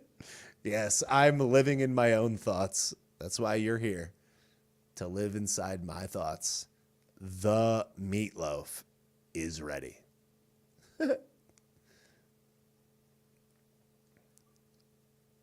They're like, what about his fashion choices? I have a t-shirt on. What do you want from me? I'm gonna wear a suit. I'm gonna wear a suit at midnight. What about his fashion? With this outfit, I could run for Senate in Pennsylvania. Next time I'll wear a top hat to please my TikTok audience. What is that, a t-shirt?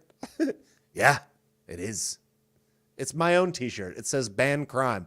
Make crime illegal. Literally ban everything. It's for sale on bobbysauce.com. Go and pick one up.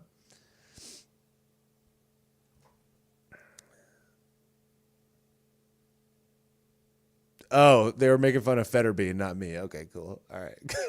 Sounds like, what are you making fun of my clothes for? I'm not running for Senate.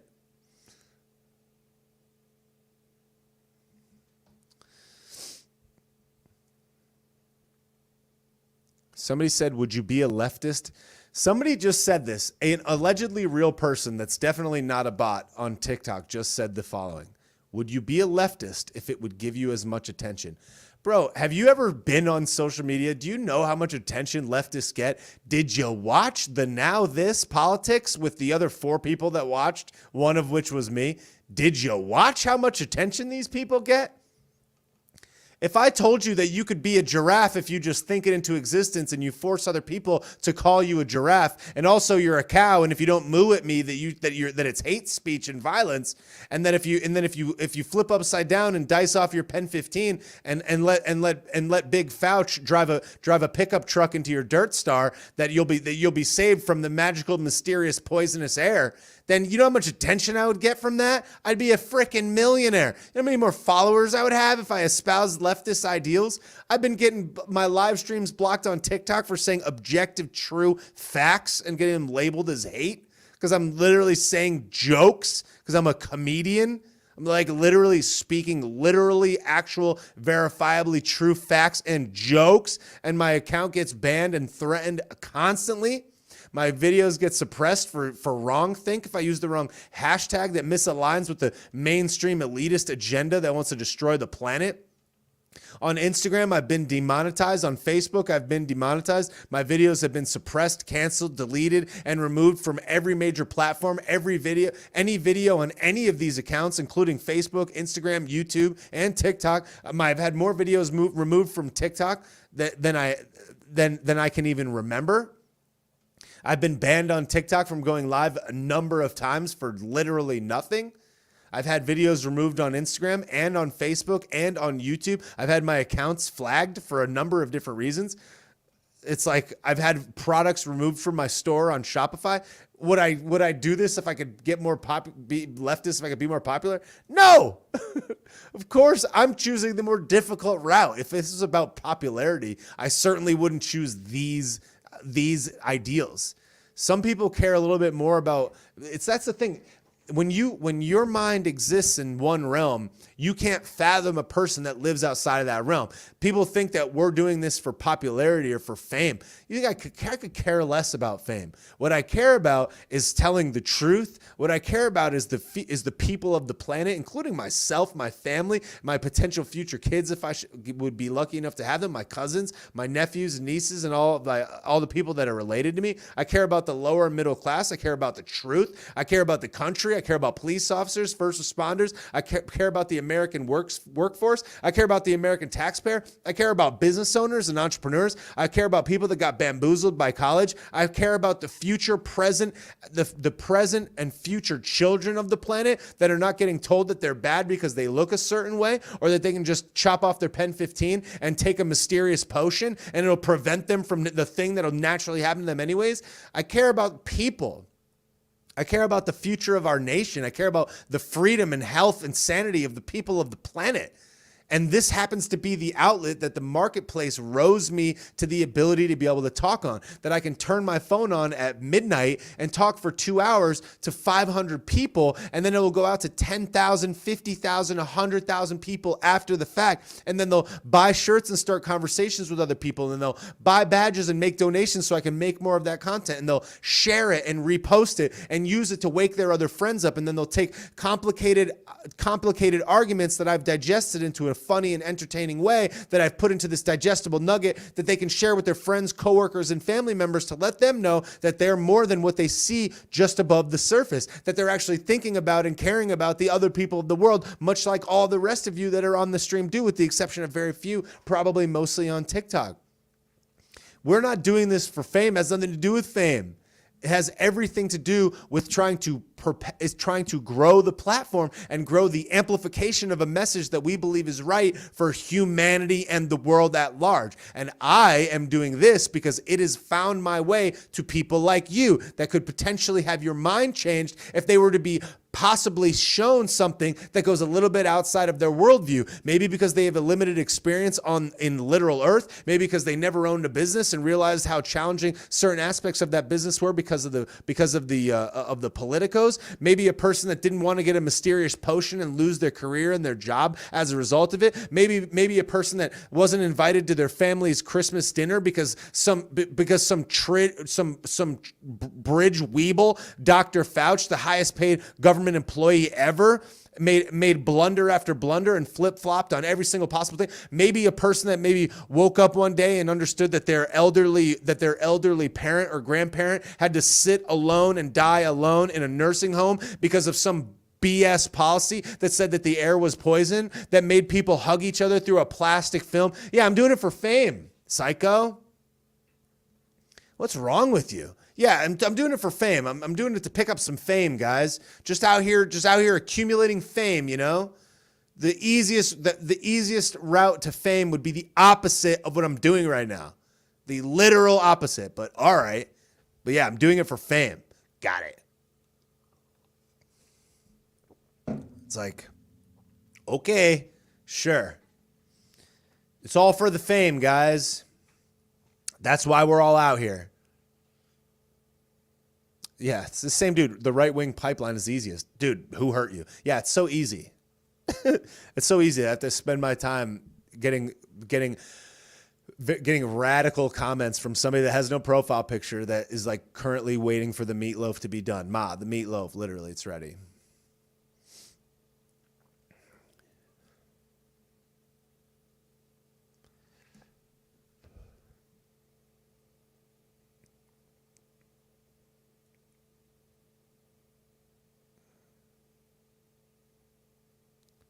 I really do love blocking people. It's very fun.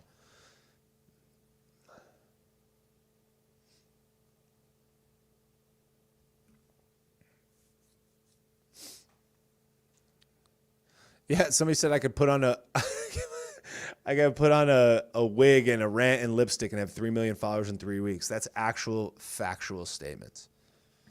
Yo, thanks James for the super chat donation on YouTube. I really appreciate that.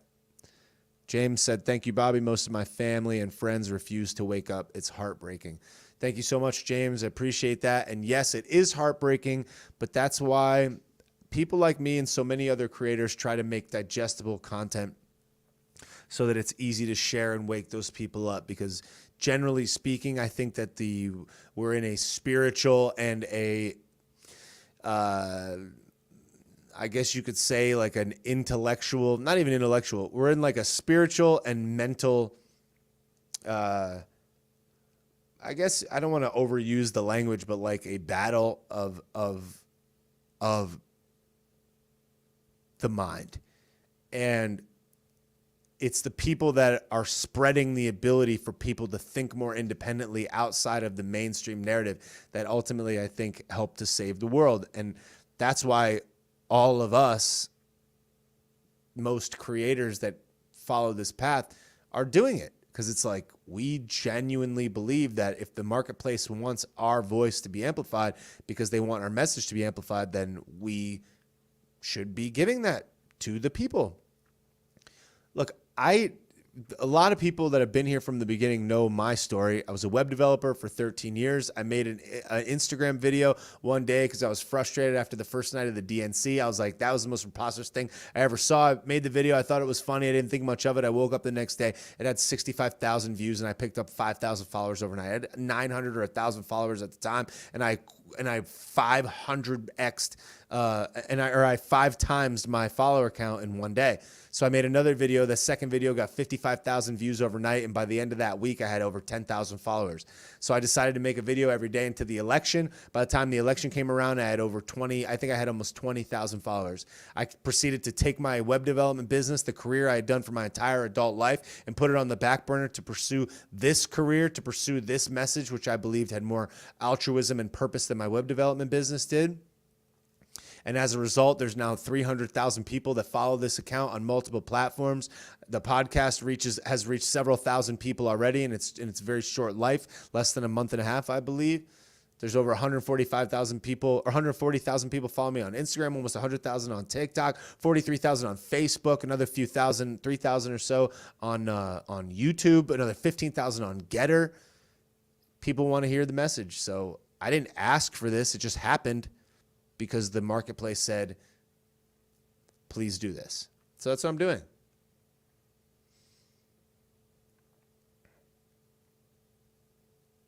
And it's like, I didn't tell James to give me $20. James wanted to give me $20. And I really appreciate that because he wants to continue helping this content grow. And that's great. And I'm thankful for that. And I'm not going to look at somebody that donates $20 like that and say, oh, well, doesn't matter. It's like, obviously it matters. It mattered to him. And there's a lot more people where that came from. And that's why we continue to create this type of content and fight for what we believe is right.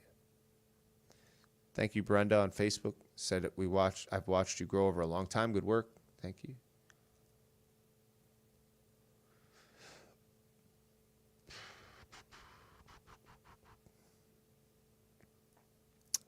Connect Forever said you have a calling to speak truth. Thank you so much. I really appreciate it. I like doing this. It feels to me like it has way more purpose than any of the stuff I was doing before did. It was fun. I liked it. I loved creating and growing a business. But I do believe that this has more purpose, and that's why I'm doing it. Before I forget, for those that do not already know, I'm doing 8 stand-up comedy shows in Florida in the months of November and December. I'm opening for Chad Prather in the west coast of Florida in the Fort Myers area in November. Wednesday, Thursday, Friday, Saturday, 2 shows on Saturday night, opening for Chad Prather. So if you're in the Southwest Florida area in November, come and check it out. I'm also doing 3 comedy shows with Conservative Ant and Terry McNeely in Florida as well. One in the West Coast, one in Boca Raton, and one in Orlando. Those are in December. Go to tinyurl.com/FloridaMan Tour, and you can come check it out.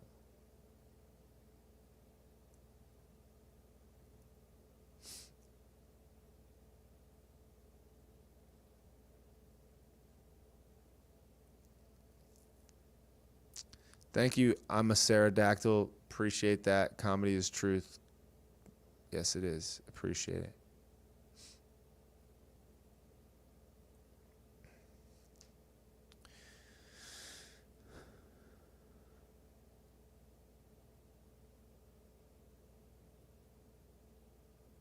Chat with Carlene says, I'm in Naples. I will be there. That's what's up. Love it. Thank you, Grace Gardner on TikTok. Really appreciate it. Somebody said you like stand-up. Yeah, I've done 1 show, and it was a lot of fun. So now we're going to do 8, which is great. I'm excited. Started writing the content for them already. That's going to be a lot of fun.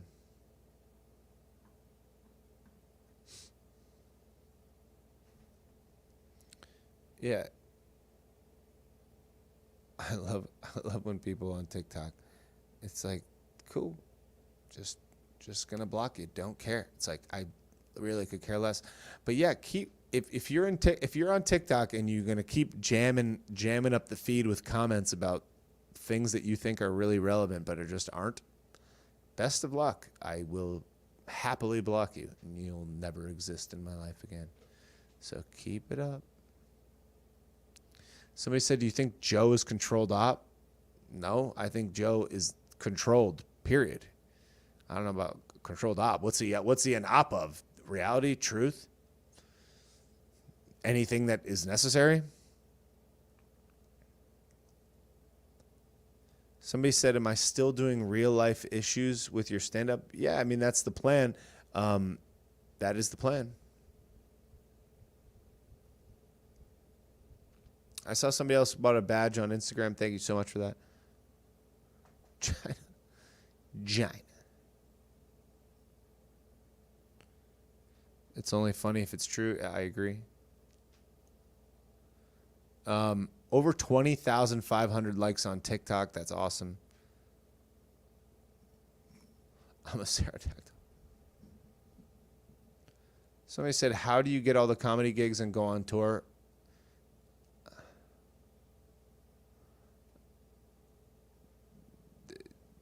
Building relationships.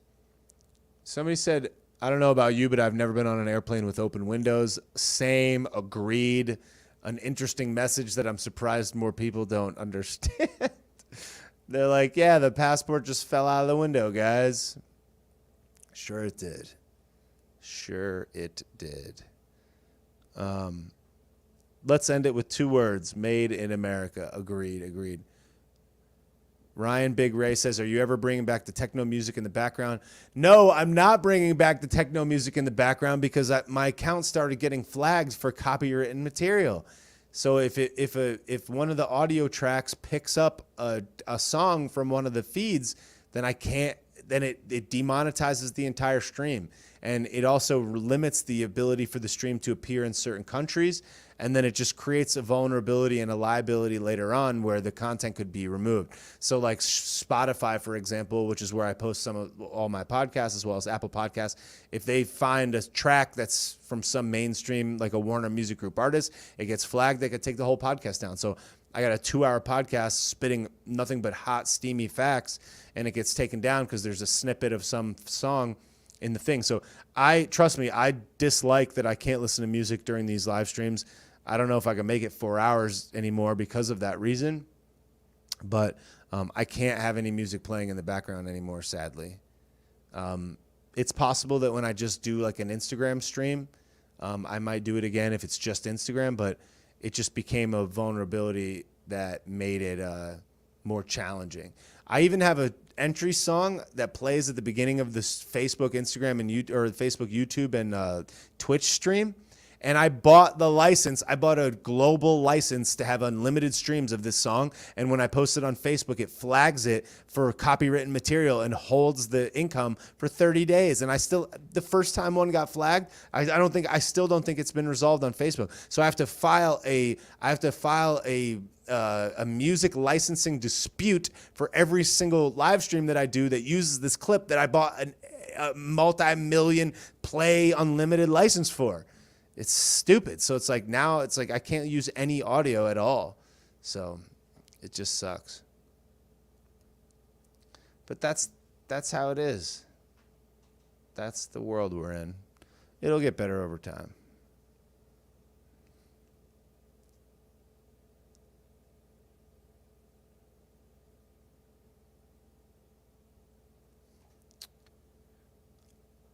All sorts of copyright infringements on IG.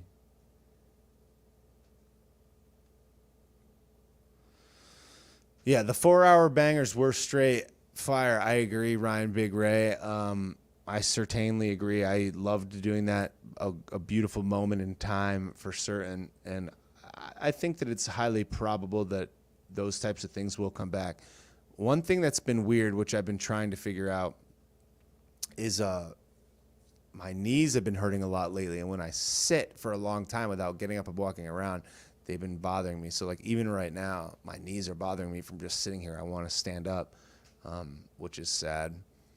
So I just got to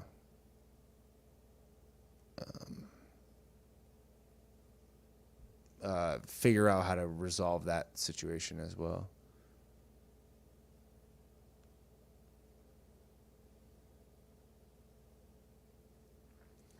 Somebody on Facebook says, I'm really serious, man. Be careful. Keep your head on a swivel. What? Okay. Cool. Sick comment. I don't even know what that means. But okay. Somebody said, probably my back. No, it's not my back. It's my knees. Take baby aspirin. Yeah.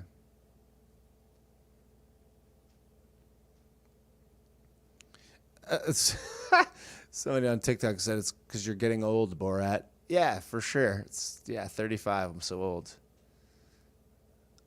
The meatloaf. The quarantine lives were seriously the best. Yeah, good times. Somebody said take kratom. Hell no. Definitely not taking any kratom. I'm not going to get addicted to some substance like that.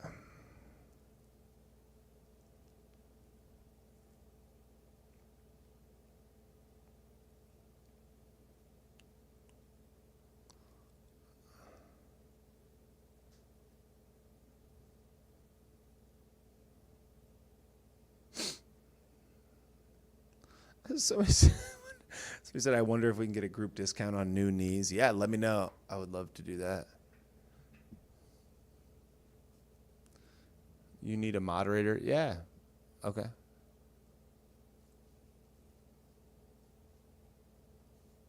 $20,800 likes on TikTok. That's what's up. I love the 820 reference. So to me, that is my sign. Somebody says take synthetic opioids. How does the body feel when I go on the walks? Feels great. I've been standing a lot this weekend. Went to a concert, so my knees are hurting. So, all right, with that being said, thank you to everybody that bought the badges on Instagram. I really appreciate it. On the 10s, Jill, Joanne, SLE Mold, Bezos de Mezcal, Reaper's Welds and Fabrications, Apple Nay, Stella Ferrantino, Nadine Rochelle, and Jiminy's Juniper. Thank you guys so much for the badges on Instagram. I really appreciate that. Thank you to James Mayhem for the super chat on YouTube. I really appreciate that. Get the Band Crime shirt on bobbysauce.com. Free shipping over $50 in the United States. Free shipping over $100 anywhere in the world at bobbysauce.com. When you get off the stream, please do me a favor and go to bobbysauceshow.com and leave a review on the Shopify or the Spotify or the Apple Podcasts or the Amazon Podcast or whatever it is, and leave me a review if you wouldn't mind. The Florida, the tour that I'm doing with the shows I'm doing with Chad Prather, as well as the comedy shows, are on bobbysauce.com. Go to the top. There's a new tab that I created called Schedule. Go to bobbysauce.com. Go to the Schedule page and look for the show dates. There are 5 in November, I think second week in November, and then there are 3 shows in December, December 8th, December 9th, and December 11th. Go to tinyurl.com/FloridaMan Tour, or just go to bobbysauce.com and click on Schedule in the top navigation bar. Thank you guys so much for being here. I really appreciate it. Thanks to everybody on TikTok that is slandering my appearance. I appreciate it. You are the fuel in which I ride into the sunset on. I'm so thankful for you. Keep hating. I love it so much. Bring it. I love it. Please keep telling people how much I live rent-free in your head. Bad orange man, bad evil man, T-shirt man, very, very bad, very evil, mean tweets. It's fun to spend $100 on gas as long as you're sticking it to poutine. Zelensky, he is my father, Derek Zoolander, and great job. The meatloaf is ready. Best of luck with that. Thank you guys for being here so much. I really appreciate it. TikTok, it's been real. The meatloaf is ready. I'll see you guys later. All right, now that the dumpster merchants are done, Facebook, YouTube, Twitch, thanks for being here. Really appreciate it.